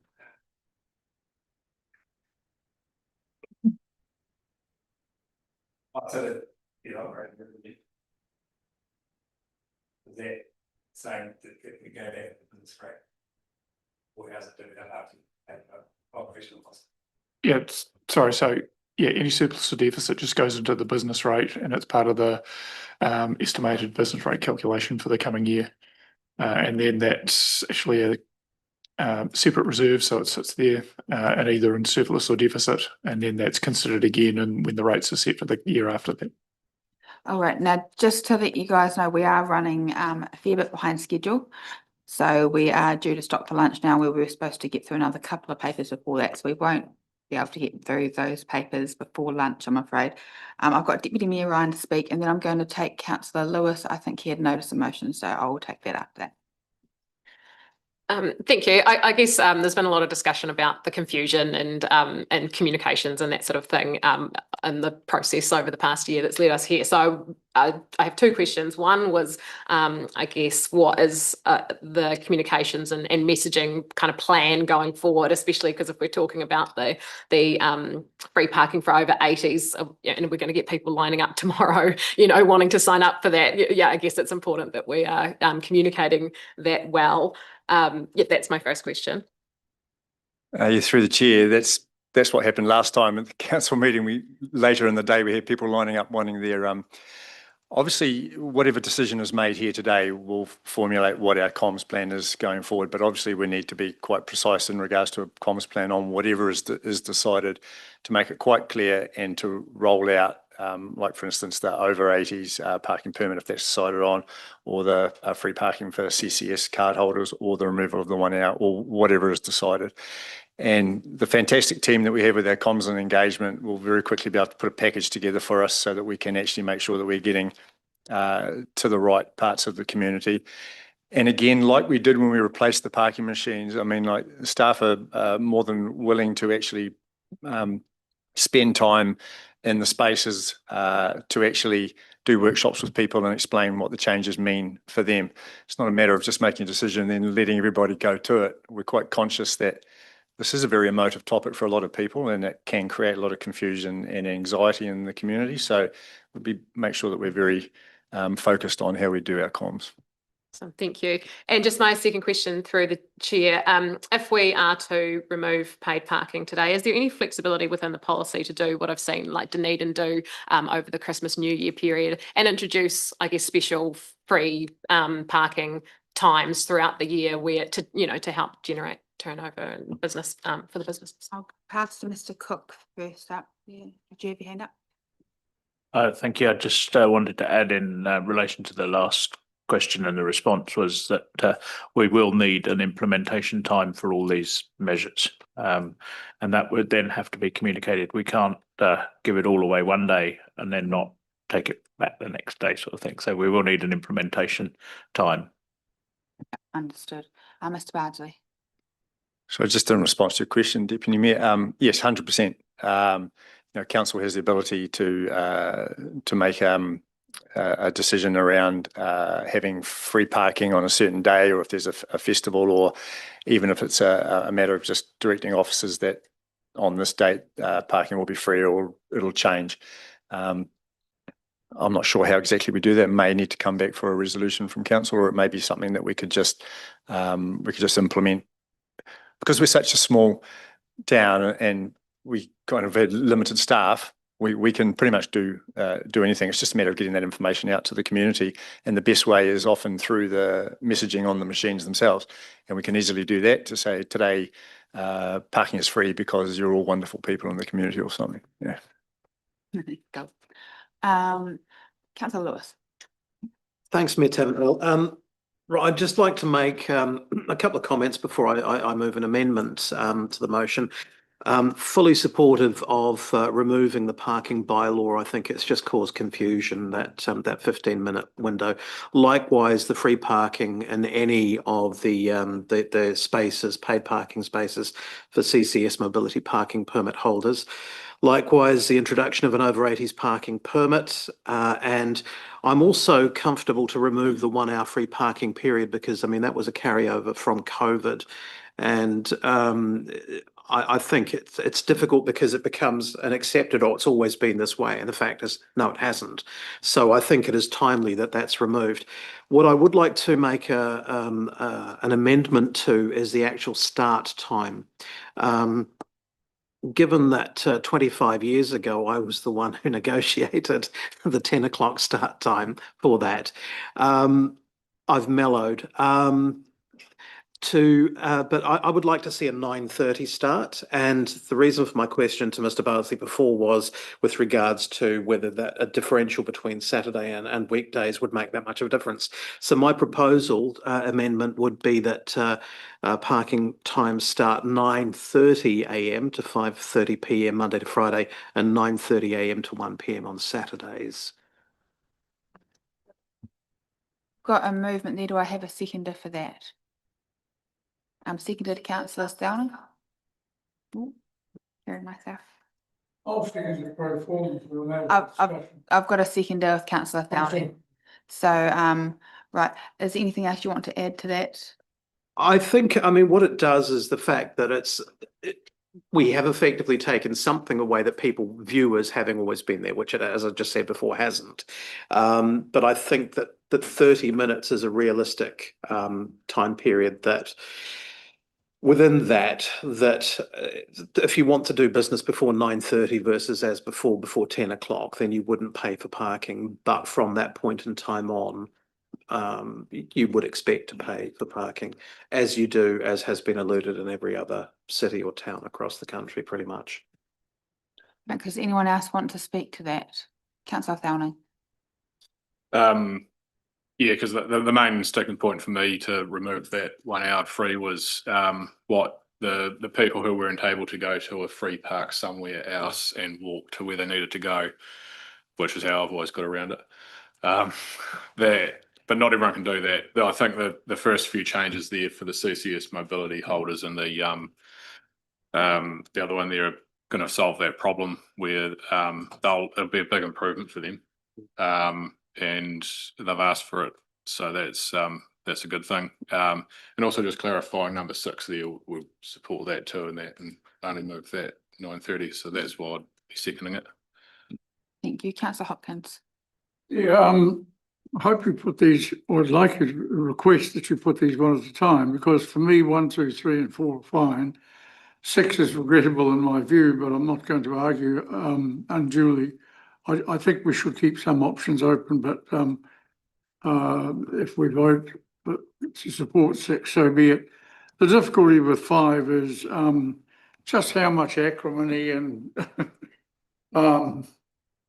sort of ruthlessness do we wish to project. It really troubles me. Effectively, Dan's solution does establish a situation where we no longer have an hour's free parking, but we do still have 30 minutes. So, I mean, that's the effective consequence if the amendment, which has become the substantive motion, is passed. But I would want at this stage, I'm sorry, just to vote against 5.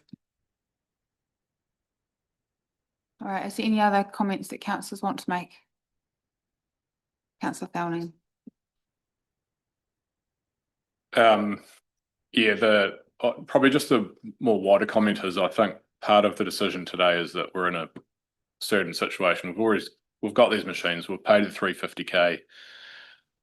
I don't particularly like that that's happened, but I wasn't here. So, but I think that's probably the context that we're in. We've got a 350K cost here, and we've actually got to recover that out of the activity. And yeah, so I'm not jumping for joy over it, but I can recognise what we've got to do in the situation we're in, recognising the financial hole the council's in. That's the guts of it. Thank you. Councillor Slack. Yeah, just picking up on what Councillor Hopkins said, but I mean, you know, the removal of the 1 hour free parking period, obviously that is any time through the day that would apply, and that just, you know, makes the system just more complicated. So I agree with 1 to 5. I'm not entirely happy with 6. I think there's other areas that should also be implemented, but as it says in number 6 at the end, otherwise resolved by council at a future date. So I think we should leave it at that, but I do not support with removing item 5. Thank you. Give me Ryan. Thank you. I guess just echoing a lot of Councillor Fowning's earlier comments.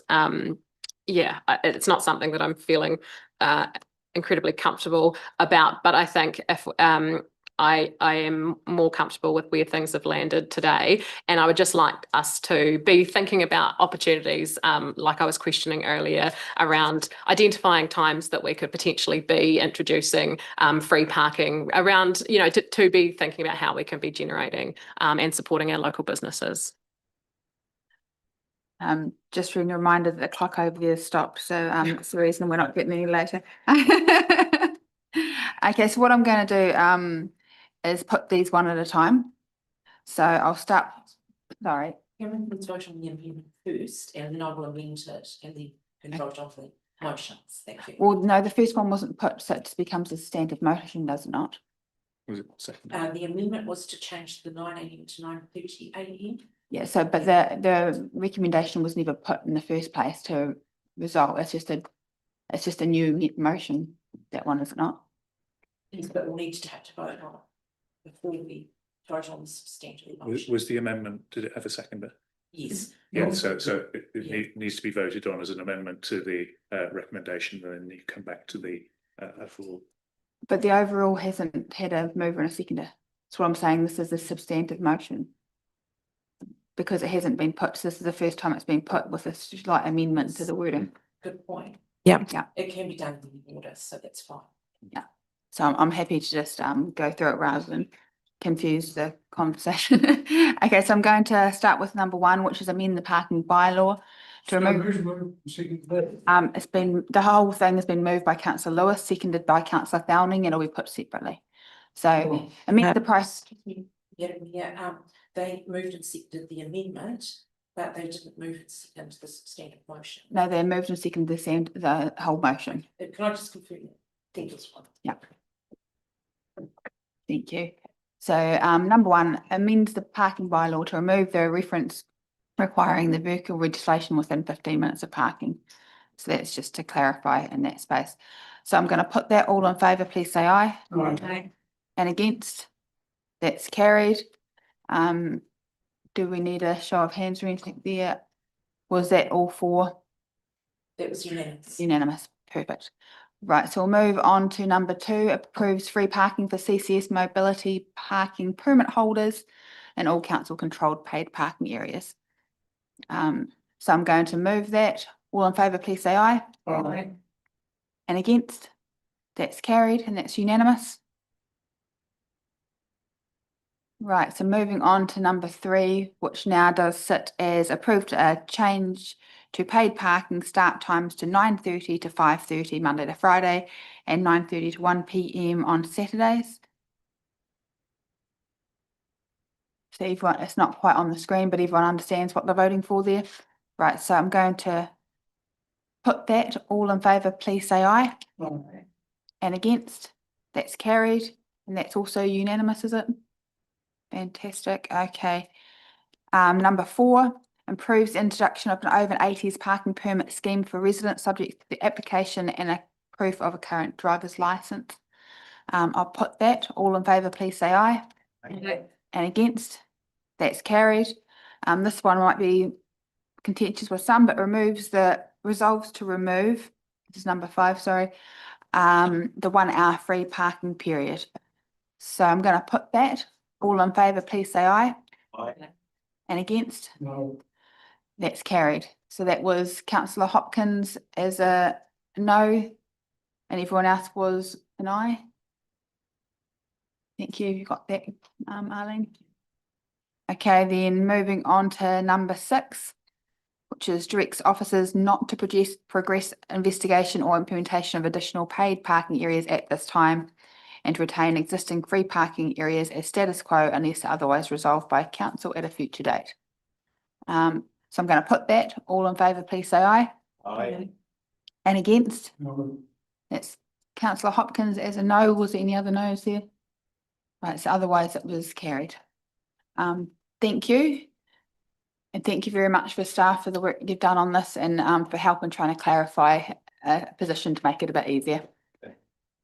We will break now for lunch, a little bit late, sorry, and we will come back.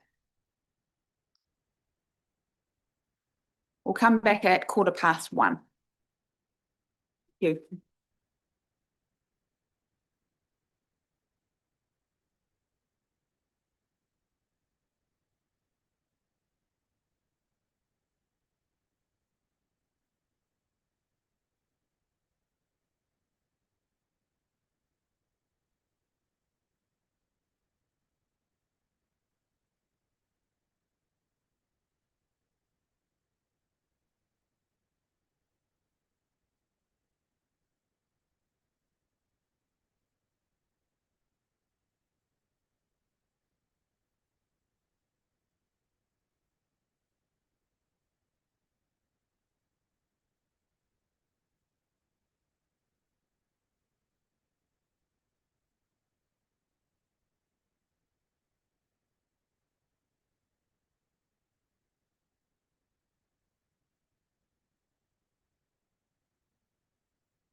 Testing.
All right, we'll kick back into it. We're right on time for after our late start to lunch.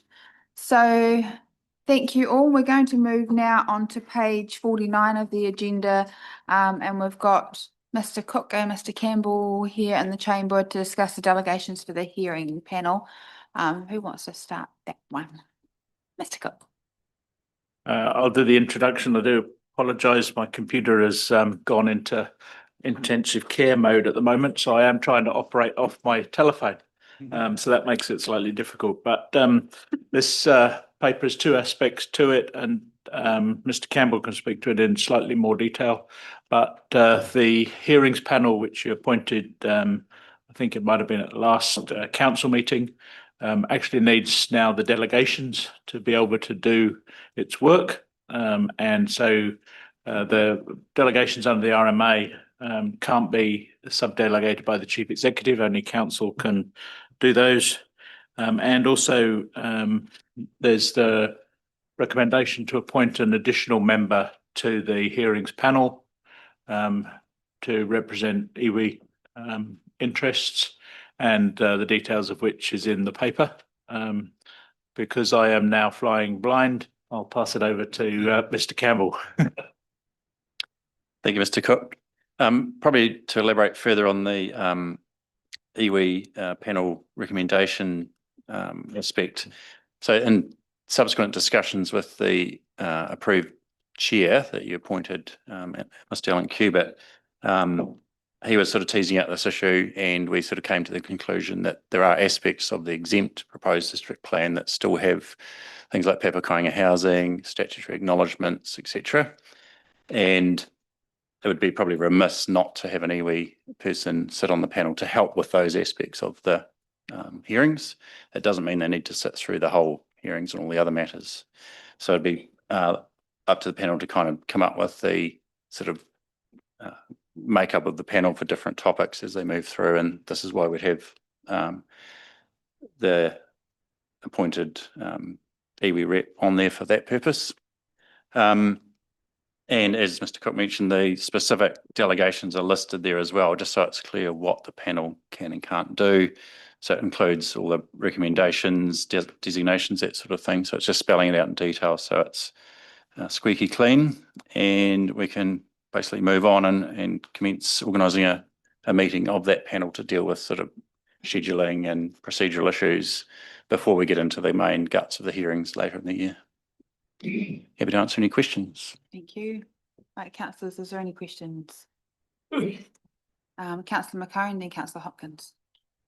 I've got two, if not three, David. So I'd read at the bottom of page 49, consultation with Okaha have confirmed they do think it's appropriate. Does that mean it's legal, or they think it's appropriate to actually do it, be part of this consultation, is the first part of that question. And the second piece is, lost a minute. So under the consultation and option development, consultation is not required to appoint a panel other than to consult with the Runaka. So where I'm coming from, again, if it's not compulsory, why are there involvement considering we've already picked a panel?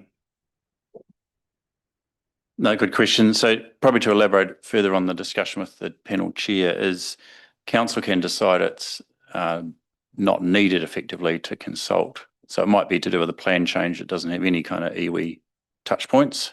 In this case, there are still small parts of the exempt plan progressing that do. So it was recommended that we do actually consult to tick that box. Otherwise, if we carried on without someone, they'd say, well, hang on, you've got parts of your plan that have matters relating to Maori interests, etc., but you don't have anyone on the panel to actually help with deliberations and consider those. So it was meeting that RMA requirement because we still had bits of the plan affected. So it's kind of a legal thing that we're working through. Yeah. Okay, so interpreting that, that means we're obliged to for the ease of the process as opposed to because we have to. Okay, thank you. Councillor Hopkins. Mr. Campbell, Mr. Cook, it puzzles me. You may be able to, I mean, we prepared the plan that's going to be submitted upon when the RMA was operative, but it's been repealed. What's the legal process that entitles or requires us to apply the precepts of an act that doesn't exist anymore in terms of how we do this? That's question one. I have one other one. So the RMA, you're correct, was repealed when the previous government enacted 2 new acts. Previous government. The current government repealed those 2 new acts and the RMA remained in force, was put back in force. And until the new planning bill and natural environment bill get gazetted, they're thinking possibly around August, September, then the RMA is still in force. And there'll be transitional provisions so that you would carry on under the RMA. We've got processes already running. And as Minister Bishop gave us the exemption, it was very much on the basis that you would carry on and complete your exempt part of the plan under the RMA.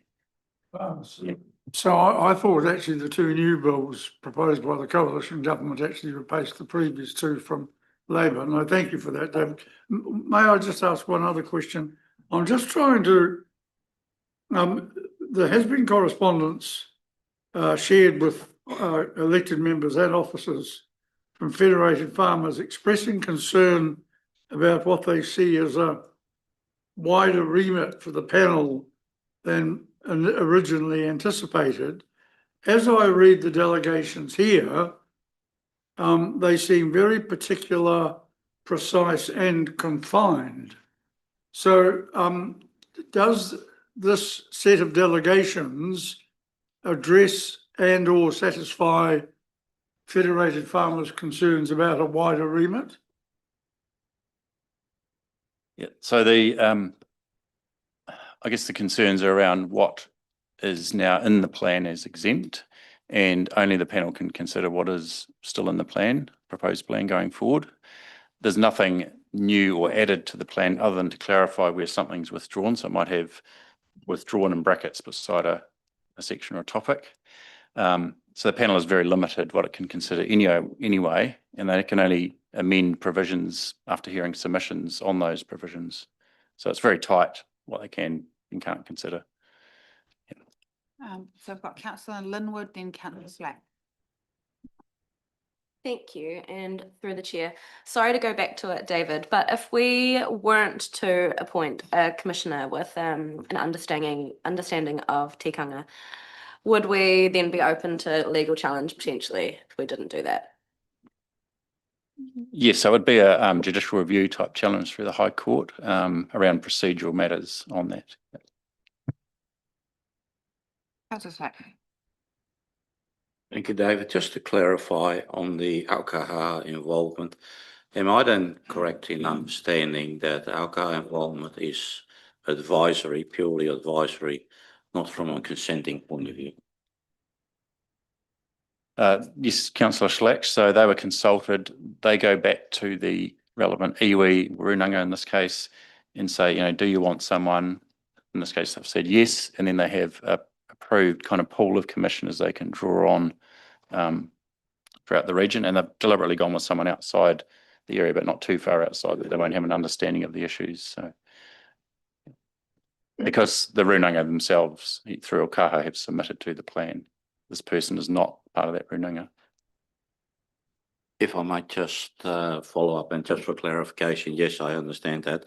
It's morely around the whole process of going through the remaining parts of the district plan, is that in that regard, the representation by the iwi via Aokaha does not actually influence any decisions on consenting, but rather is purely advisory.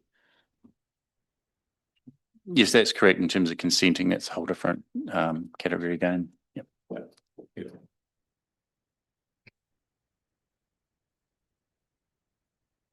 Yes, sorry, David. Yeah, the legal requirement, I suppose we don't have too many choices, but do we have any idea of the cost? Because it doesn't matter whether it will cost the applicants or not, it'll be a cost to someone, which I presume will be us. And secondly, how many times, I know that's probably asking an impossible question, how many references will there be to the Akaha's interest in there? And the second part of that is, do we have a confirmation from them that they will be available on the time, bearing in mind that due other parts of the district plan, they were too busy or anything else. So will they upset our process, or do we have a guarantee they won't? That's fair questions, Councillor McCone. In terms of cost, as I said, we'd look at bringing them in for those parts of the plan where they do touch on those provisions. But we would probably sub out another commissioner, so we're not sort of adding more costs just for the sake of it. And that'll be discussed when the panel has their inaugural meeting to kind of work out the scheduling and who's sitting on what parts of the hearings, because we don't want to have a whole suite of people there that's not needed, but tailor it to the issues.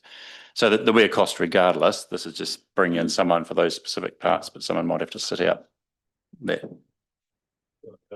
Yes. Yeah. And do we have a sure? Well, they have put them up as someone that is available. So when we have the scheduling meeting, they have to be committing to when we're going to schedule them in. But work around everyone's availability because there'll be other pressures as well. All right, councillors, any other questions on that? Do I have anyone willing to move anything in that space? So does that move 1 and 2 recommendations? Yep. Seconded by councillor Thelning. Right, any other comments? Right, I'll put that all in favour, please say aye. Aye. And against? That's carried. With 1 abstention, councillor McCone. Right, so now we'll move on to, excuse me, page 54, which is the National Policy Statement for Urban Development Annual Monitoring Report. And it's the same 2 at the top.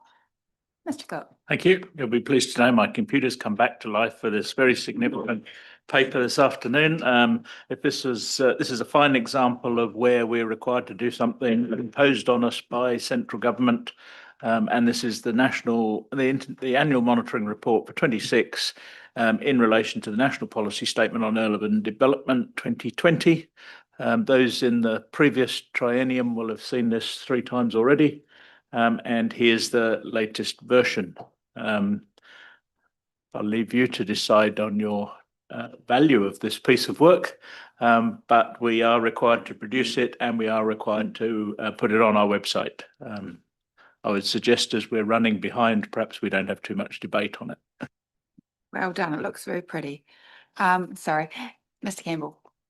Yeah, just to help speed things up, but do want to make a point that it is showing a good trend for the CBD building occupancy, which is pleasing.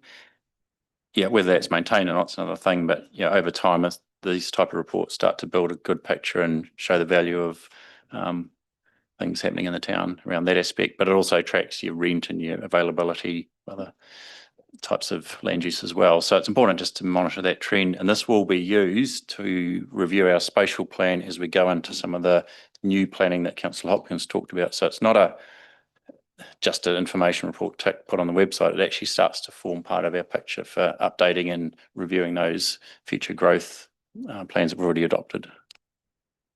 Thank you. Councillor McCone. I'd just like to reinforce Mr. Cox's comments, and I think it could be a complete and utter waste of time. It's got nothing to do with us and someone else can do it. And then, as an aside to that, also that information should be on every website or every real estate website because it's all sitting there and just a matter of asking the right question. I feel like Mr. Cook wants to respond to that because it was paraphrasing somewhat. I was going to say that wasn't quite a direct quote of me. Just recognise we have a bit to get through, but I have Councillor Lewis, Councillor Benini and Councillor Hopkins. Thanks, Madam Chair. Through the chair, thanks, David, for this. Just a question with regards to the change in the recent changes in sort of seismic classifications. How is that going to impact, or have we seen, is there any modelling done on that with regards to this report? And there was a second question I had, basically was just talking about second story occupancy on one of those graphs. Is there any indication of empty or non-occupancy? Because that's actually just relating to the types of occupancy there, but there's nothing. Do we have an idea on how many buildings are empty upstairs, particularly on our main street?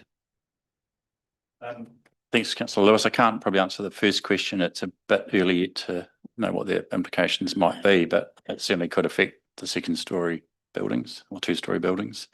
The graph on page, I think it's 66 of the agenda, it's probably just the wording. It does say there's 43 absent, which includes ones we can't ascertain what the use is. So there's probably just over a third that we could count as unoccupied, but there might be less. It's a bit hard to sort of go up there and look at them without being too intrusive. Yeah, sorry. All right. Councillor Fanini Tahiti. Thank you. Through the chair, I'm just looking at page 63, just around the housing affordability. So you can see from that table that Waitaki still appears, given this information, that it is still sits under the national trend in terms of housing affordability compared to the other parts of the country. Right. So then this information, do you feel this information will be helpful for some of the housing providers locally and regionally or nationally to help utilize, to help channel some support for increase of housing supply or other modes of community housing? Yeah, I guess it's an interesting thing because it measures two things. One is the income component as well as the house value. So you can be high or low, but it also depends on your income for the town. So while it might appear low, it also could reflect a lower sort of income, average income, which I think we know for the district applies anyway. So it's kind of all relative, but at least it is below the New Zealand trend, but it is flattening, which is probably positive. Councillor Hopkins, then Thowning, then McCone, and that will be the end of our questions on this. Look, two questions very quickly relating to the information we're providing. Why on page 60 have we given medium, high and higher growth predictions, but not the low figure we have also received from external agencies in recent years? And picking up on Hannah's question about housing affordability, on page 63, we say that the trend is downward or stabilising. There has been no further analysis of whether this recent trend downwards in terms of affordability is caused by changing incomes or house prices. But wouldn't a third option be level of demand? And shouldn't we have included that as well? Thank you, Councillor Hopkins. The first question relating to growth, for the purpose of what this is used for, we tend to use the medium to high because it's sort of tracking your worst case scenario. So how we're standing on that. I think Councillor had adopted that earlier on for other reasons. And then the ratios, you're correct, they don't reflect demand, but if demand was high, you'd expect the house prices to shoot up. Yes. So I guess in a way, they're almost by proxy a loose measure of demand, but also supply is obviously tracking to meet that to the extent that it's not pushing demand and prices through the roof. Thank you. Councillor Thowning. On page 62, there's the graph of the prices of and rents for dwellings. I was just wondering, is that the prices at bond lodgement and therefore only tells you the prices of people going into rental housing in the current market, or have they got visibility over the actual rents? Yeah, it's an interesting one because it's only a measure at a point in time. So you're correct that historical rents maybe lag behind this, but if people vacate or there's rent reviews, they'll gradually catch up. So there'll always be that kind of lag factor with things like rent. Right, I'm going to Councillor Fanini Tahiti while Councillor McCone has plugged himself in. Thank you. Just really quickly, how do we capture the hidden need, like to capture the demand? I'm just wondering about the metrics that we use, given the stats that are shared through Stronger Waitaki Network around homelessness. How do we capture all of that and put in quantitative information there to accurately capture the real demand? Yeah, that's a good question. I guess crudely we've attempted that on page 61 with the consents versus growth graph, which doesn't always marry up because building consents for houses may be for different reasons other than population growth, e.g. holiday houses. So there'd probably be another tranche of work to sort of look at that gap, I think, because that's probably quite important that, yes, we might be tracking well in terms of number of consents, but if a whole lot of them are holiday houses, it doesn't meet that that need you've identified. Thank you. Really quickly, just to highlight the level of overcrowdedness is what I want to capture as well. 2 or 3 families that are residing, like in one home. That's not captured to hopefully reflect the real demand to help channel some more resource into the region. I think it's important if we can include that somehow. Yeah, I think we do share this work with Dr. Stewart and the Stronger Waitaki team, so they're aware of it and they would maybe look to build on this to develop that information. Because this is limited to what we have to report under the NPS anyway. Councillor McCone. So it's just a quick question. So the graphs on page 66, really, do they take into account the changing in the earthquake regulations as far as the future of these accommodation bits will be on the second floor? Because that would change our numbers dramatically. Not at this stage. I mean, it's kind of reflecting what's in there. There is a bit of a change over the last couple of years to maybe more sort of residential and accommodation upstairs as commercial was less in demand, those second stories, but there's still a cost for meeting all the regulations under the building code for that use anyway. And that might change with the earthquake regulations. Right. Thanks, Mr. Campbell. Do I have someone willing to move the recommendation on page 54? Moved Councillor Lewis, seconded Councillor Linwood. Any comment on that? I'll put that. All in favour, please say aye. And against, that's carried. And now we'll move on to, thank you very much, David, for that, and Roger. We'll move on to our procurement and contract management policy, which is on page 68. We've got Joe to welcome that one, and Angela Taylor, and we've got Richard Mayer as well, so welcome. Thank you, Ma'am Tavendale. So this is the paper that was earlier presented to PAR. It's presented today for adoption after the workshops that have taken place and the guidance given being implemented through the process. So as I say, is presented to you today for adoption. I'll hand over to the team. Thank you for the introduction. So just to build on that, we've gone through a fairly comprehensive process. We've rewritten the policy entirely. We've endeavoured to align with central government, our obligations with them. We've welded in good practice all through it, and we've strived to meet the ambitions of council. And chief amongst those is so the economic lens of this and bringing benefit to the district. The policy is with you, and we're here to meet any questions you may have. Thank you. Right, councillors, obviously this was in front of the PAR committee this morning. Is there any questions at this stage? No, so I think, oh, sorry, Councillor McCone. So look, congratulations on getting this right, because it's not easy. But is there, just considering the financial considerations we're in, is there an actual backstop of, say, we're getting some of these 3-monthly reports, will they still come through as part of this? So as long as we have a list of what's going on, so we have the chance to review it if it's not working, or change the things, change the structure of it. Thank you, Councillor McCone. Yes, off the back of the policy, we're redrawing our reports to PAR to look at, who's compliant, who's not, what sort of exemptions are coming through and the reasonings behind those, so we can get better performance out of it. So yeah, we're reworking everything off the back of this. Mr. Cook. Thank you. Just wanted to clarify with the officers. We're obviously in the middle of a substantial procurement process to achieve the capital plans, et cetera, et cetera. Does this need an implementation date? Because if this is passed today, does that mean this afternoon's procurements have to be done to this, but this morning's procurements have to be done to the old one?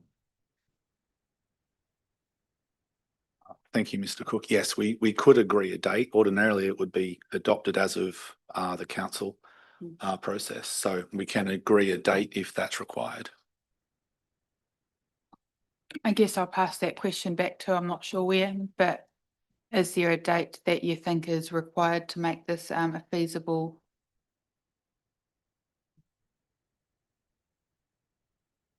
I'm not sure who I'm looking at for that question, sorry. Mr. Hope. If you're picking a date, I'd probably go the 1st of July. I know it's 6 weeks away, but still ties into the start of the financial year, where although it's not a perfect starting point for every procurement process, it's one where a significant amount of work would take place in sort of the next financial year. So that if you wanted a delayed date, I think that'd be an appropriate one. I think that probably makes a lot of sense. Councillor McCone, you happy with that? Right, is there any other questions? Councillor Fanini. Thank you. Just looking at, I think it's page 10 under 4.2.4, local national benefit. I'm just wondering, how do we include a measurement for the primary benefit that captures the social return on investment is what I'm alluding to around the economic benefits, but also the increased earning capacity opportunity?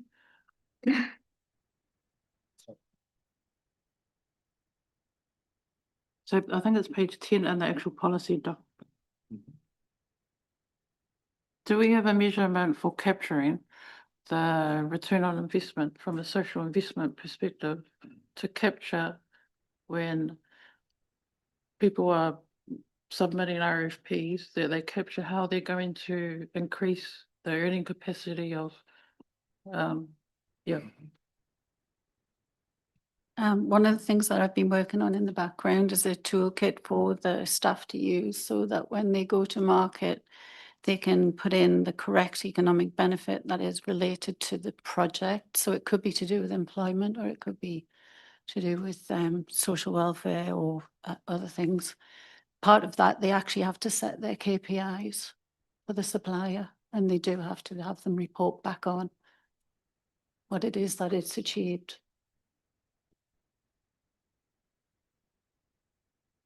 Wow. I think there's probably a level of comfort because we have spent a fair bit of time on this document, and I think it's landed well. And I just want to thank staff for the work that they have done in that space. It's been a good process around this.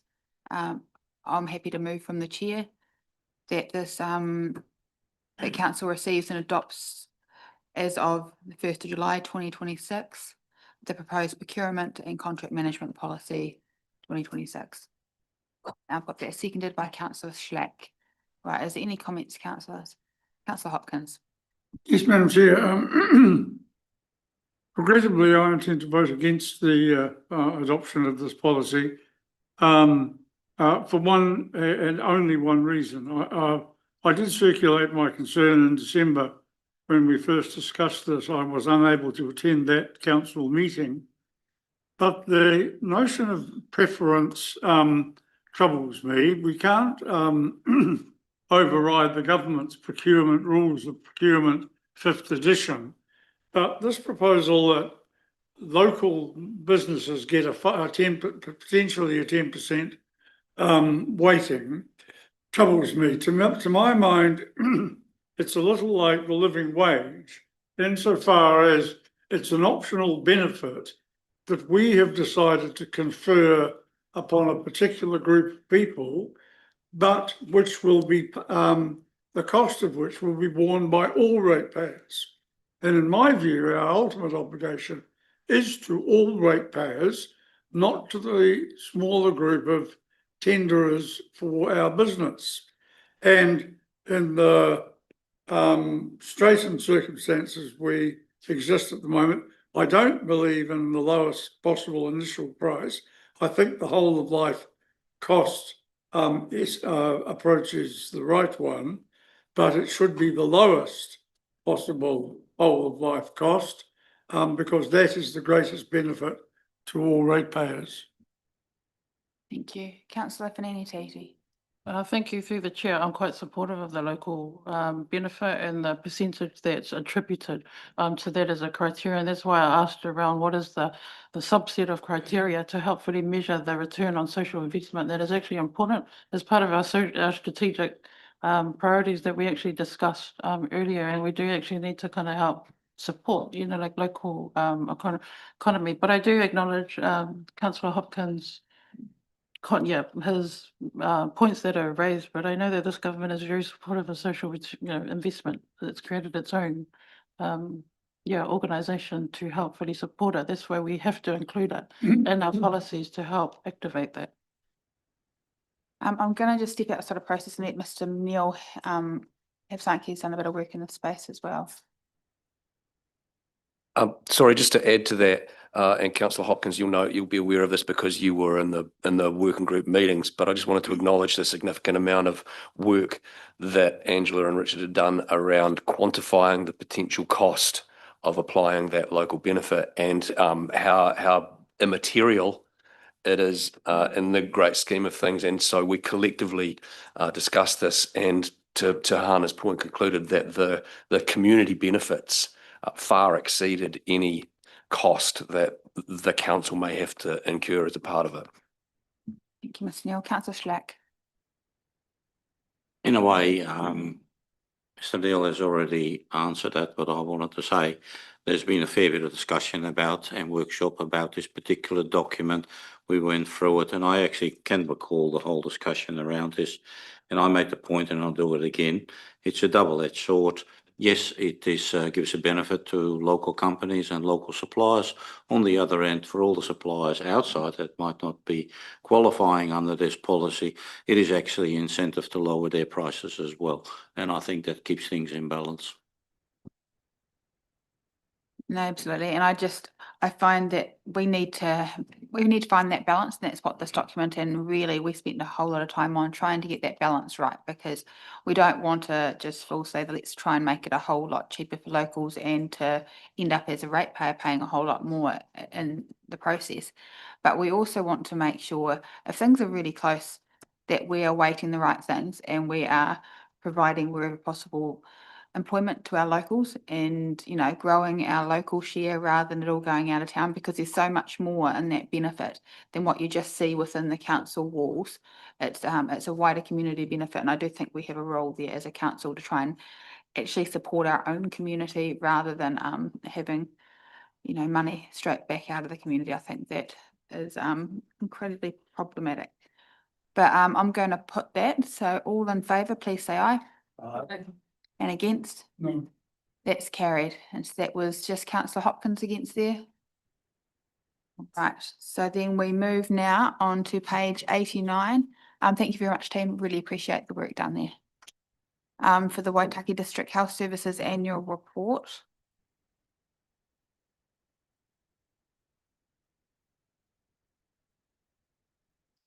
What, not 89? 90. All right. Simon, who starts this? Sorry, I'm Paul. Paul, do you want to speak to it, or do you want me to speak to it as chair? So I'm happy to speak to it as chair of Waitaki District Health Services. I know earlier on, Kerry said that he didn't like hearing sayings, but I think better late than never is possibly a good way of describing what we've put in front of you today. This is the Waitaki District Health Services annual report for the 2024-2025 financial year. So provided to you probably how many months late, Paul? A good 6. The reason for that is 2024-2025 was an incredibly complicated year from an accounting perspective for Waitaki District Health Services.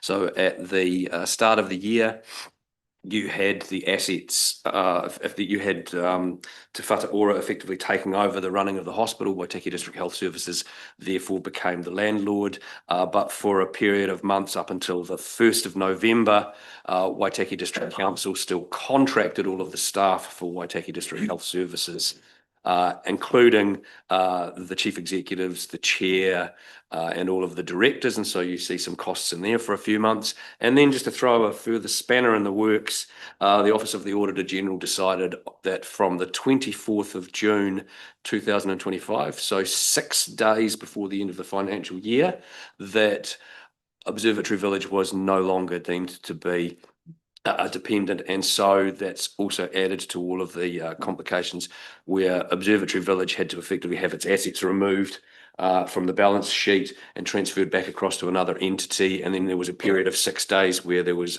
some different cash flow accounting that was applied, the volume of which was insignificant compared to the audit fee that we were charged to address. So what you have here is a really complicated annual report in terms of the financials and the cash flows, I guess, that Alex as another director would attest to. What the ultimate fallout at the bottom of it all, though, is that Waitaki District Health Services ended the year in a financially better position than it did at the start of the year due to the tenancy agreement that it has in place with Te Whatu Ora. The purpose of bringing this to the council today is for you to formally receive the audited Waitaki District Health Services report. It has been signed off by the auditors and by myself as chair, Gary Kircher and Alex Palmley as the independent directors. So it's recommended that you receive the audited report. It also mentions in here that we don't have any option but to receive the amended report. And so on that basis, I feel like I've said enough. No, thank you. Councillor McCone. On that basis, I'll move it. And just with a supplementary question, if I may, what date, have we got a date that this will be actually wound up and finished with? No, we don't have a date as yet, but it is certainly something that was discussed at the Waitaki District Health Services meeting yesterday. You know, the issue being that whilst there's still outlying conversations for us to deal with the Health and Disability Commissioner, which are again summarised in the annual report, we don't have the ability to be able to give you a firm date. So we'll keep updated on that. So I've got a mover there with Councillor McCone. Do I have a seconder? Councillor Fanini Titi. Okay, any comments? Councillor Hopkins. I have a couple of questions. First of all, there are typos on about 5 pages. Who do I share those with? I think Amanda was the author of the report. Pardon? I think Amanda was the author of the report. Right. On page 109, you talked about the this annual report being very problematic and complicated. I'm looking at the top section where you've got other revenue, interest revenue, expenditure, and we end up with a figure of 1,200,333. Is that the actual amount of money that Waitaki District Health Services paid to the shareholder, i.e. us? I mean, presumably the only actual source of income you have at the moment is the rent that's paid by Te Whatu Ora, Health New Zealand. Where is that showing in our books, and is that the figure? So, Paul, do you want to address this or? So, need to recognise the very significant line item which is the gain on revaluation of investment properties. So, because the building is leased out, it is treated as an investment property for accounting purposes. So it was revalued during the year, and that's the gain, and that is what has made a very significant contribution to the $1.2 million surplus line that you're talking about. And then, this is still a separate company with a separate board. The company has made loan repayments to the council, but it has not made a distribution or a dividend payment to council, and that's not something that's was contemplated in this year given the complications, and something that will be resolved really as part of the wind-up process. So really the largest amount of that profit is the gain on the value of the building. So that one payment, are we allowed to ask how much? Sorry, it'll be in there, but it was just a repayment of the loan that council had advanced to the company. I think there's a small balance still outstanding. Yeah, so since June 2024, there have been 2 repayments of the loan to the council. The remaining balance is $450,000 of loan, and I can confirm that at yesterday's Waitaki District Health Services meeting, the directors agreed that cash flow permitting, the intent was that it would be repaid in full before the end of the financial year. Just my other question to you, Simon, and all the other directors relates to Grant Thornton's auditor's report on page 144. Uncertainty over the future of Waitaki District Health Services. They do acknowledge, without modifying our opinion, they draw attention, but there's a variety of things there, the notes, note 1, note 36, section 13.4, that clearly are causing them concern. And I'm wondering what, if any, longer term implications, ramifications or consequences might arise from what's on page 144.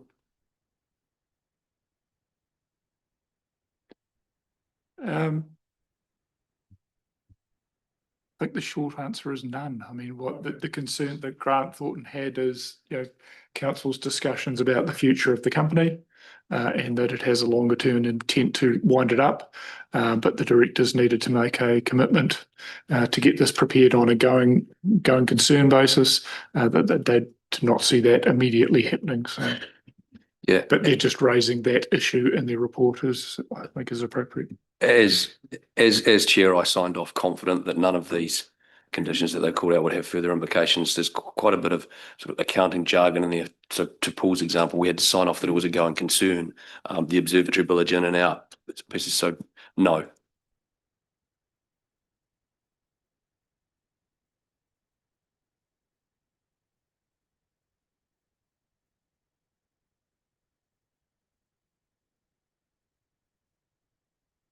My microphone's not on.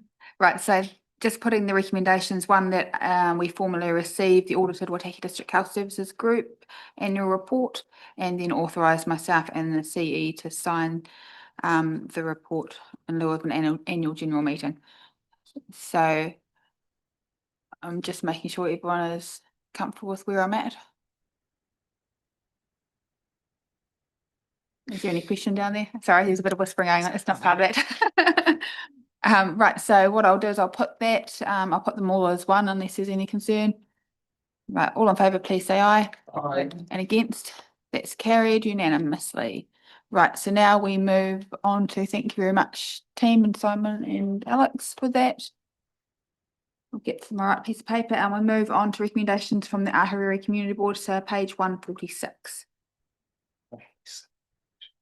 Might be 147 apparently. 147. Mr. Hope. That's what I was asking about, whether Councillor Coles wanted to comment on this. Thank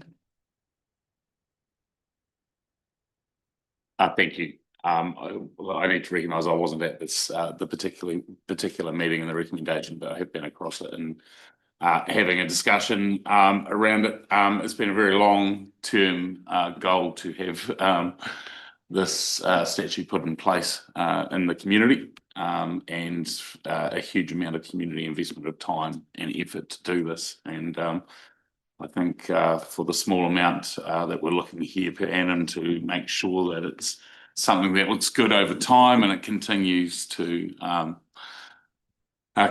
be something that brings people to the region. There's lots of photos of people when we had the fundraising board up and those sorts of things. I think community-wise it would be an asset. So I guess for that video, I'll be very supportive of this.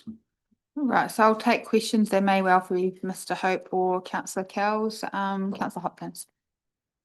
Yeah, just I totally acknowledge Councillor Cowles' points that it is a very well collectively it's 3,500 a year, although it might be more to replace the table should have come to that later. But my question is, where did the board identify a source from which the funds would come? Do they see it as from the ward amenity rate or district wide? I'm just curious to know.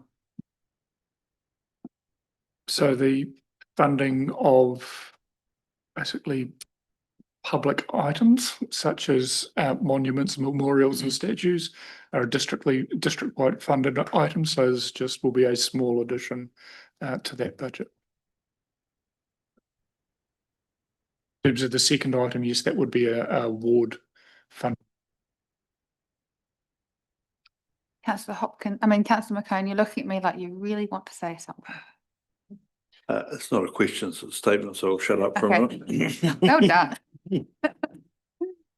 Any other questions? Right, do I have a move? That's 1 and 2 there, Councillor Cowles. So moved by Councillor Cowles. Do I have a seconder? Seconded Councillor Linwood. Right, so did you want to start with anything, Councillor Cowles? No, I just want to say, you know, as a community board, and as a community in Aotearoa, our community does an awful lot of work up there to bring some of these things to life and fruition. And yes, there can be a small inherent cost, though we're aware of that. Our community are generally pretty happy when it's something they're directly benefiting from. So I'm very supportive of this. I know that there's been plenty of discussion around the community, and generally it's a well supported item to come into our ward. Thank you. Councillor McCone, here's your space for a comment. Right, so again, the Scottish part of me says the Aotearoa Ward Fund should be funding this, not the general rate part of the district, on that basis that it will benefit that area, but it will also increase people into it. So, and the numbers given, I know it's minimal, but when you add all the minimal ones up and you keep adding them up, you get to a big number. So I do wonder, to keep community involvement, for argument's sake, perhaps the Curio Rugby Club could be contracted to make sure it's cleaned and they get a benefit out of the Aotearoa Fund. So it actually starts funding some of the stuff inside their system. I also wonder, and amongst all that, yes, we will stand in the background. If things go very pear-shaped, then I think we stand up then, but I think it's also part of the community to actually look after it. The numbers given for the annual maintenance, I would suspect they're really on the high side, and hopefully they never have to get that number, but I just think that's part of the Aotearoa Ward funding, not us. I'll just respond to a couple of points there. So first of all, I guess just making sure that when we've got a policy and the way we do deal with something, when you step outside that policy, it can have a cost in itself. So sometimes for something so small, it can actually tie up in more knots than it is actually helping. Take your point on a lot what you say, but yeah, there was something else I was going to say there, but I've absolutely forgotten the second part of your comment. But yeah. I'm just expressing my views. Love it. So I'm happy to support, because as Councillor Cowles has mentioned, this community has been out there doing it for themselves, and I've really appreciated the positivity and the willingness to kind of grow their own space, and where we can support that without it being a big cost. We haven't been asked to fund the Richie McCaw statue or build these. Maybe I'm a little bit, I've got Councillor Holding looking in the sky there, I'm not sure. But as far as I'm aware, we're not funding the Richie McCaw statue and the picnic table. It's a whole lot of things that this community's gone and done, and it's a small portion to that. So I just love the up and go attitude that they've brought to the table. Anyone else want to make comment? I plan to put those recommendations. You can put them separately if you'd like. Would you like them separately? No, I just took it. Okay. Yes. Okay, I'll put these separately just in case. So the first one is number 1, agrees to enter into agreement with the landowner to take ownership and responsibility for the Richie McCaw statue situated on private land in Kuria. I'm going to put that. All in favour, please say aye. Aye. And against? That's carried unanimous. Abstain. 1 abstention by Councillor McCone. Right, moving on to number 2, agrees to take ownership and responsibility of the new picnic table and shelter at the former public toilet site at Wynyard Road, Kura. I'll put that. All in favour, please say aye. Aye. And against? No. There's a no by Councillor McCone, otherwise that is carried. Okay, so now we will move on to the confirmation of minutes, which is sitting on page 154 maybe. We're still on the public minutes. 156. 156. Oh, sorry. I'm obviously reading off the wrong sheet here. Excuse me, Madam Mayor, if you want to speak things up, if there's no discussion on the public excluded minutes, we can add them just to this resolution. Is there any discussion anyone wants to have in public excluded on the public excluded minutes? Right, well, I'll move from the chair that we move the public excluded minutes into the public arena for just movement with no discussion. It's seconded by councillor Linwood. Okay, all in favour, please say aye. And against? That's carried. So now, yeah, the first minutes. Yes, just on the public minutes, I was just wondering on page 5 or page 160 of the agenda. Microphone, sorry. Oh, sorry. There was a sentence I don't understand. The second sentence, oh, sorry, the second paragraph, last sentence, talking about property manager Claire Foster. She spoke about the ownership and ongoing maintenance of a car park and said any lease with Hampden Community Energy would align with the current 34 lease that was in place for the neighbouring land. And I wondered what that 34 year referred to. Also, second bullet point under questions from councillors, it has to be, have there been any costs, not has. Okay. With those small amendments, are you happy to move the minutes?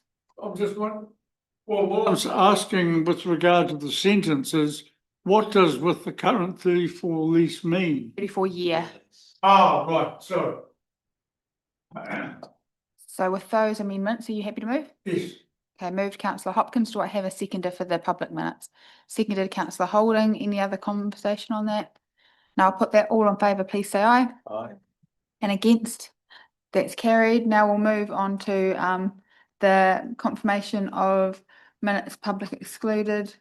We've done that through this process. Through this process, yes. Okay, so that is essentially done. So that means we don't have to resolve to return to public. We can close the meeting. So thank you all for everyone listening online, and thank you team for your work today. Get through the agenda. All done. Meeting closed.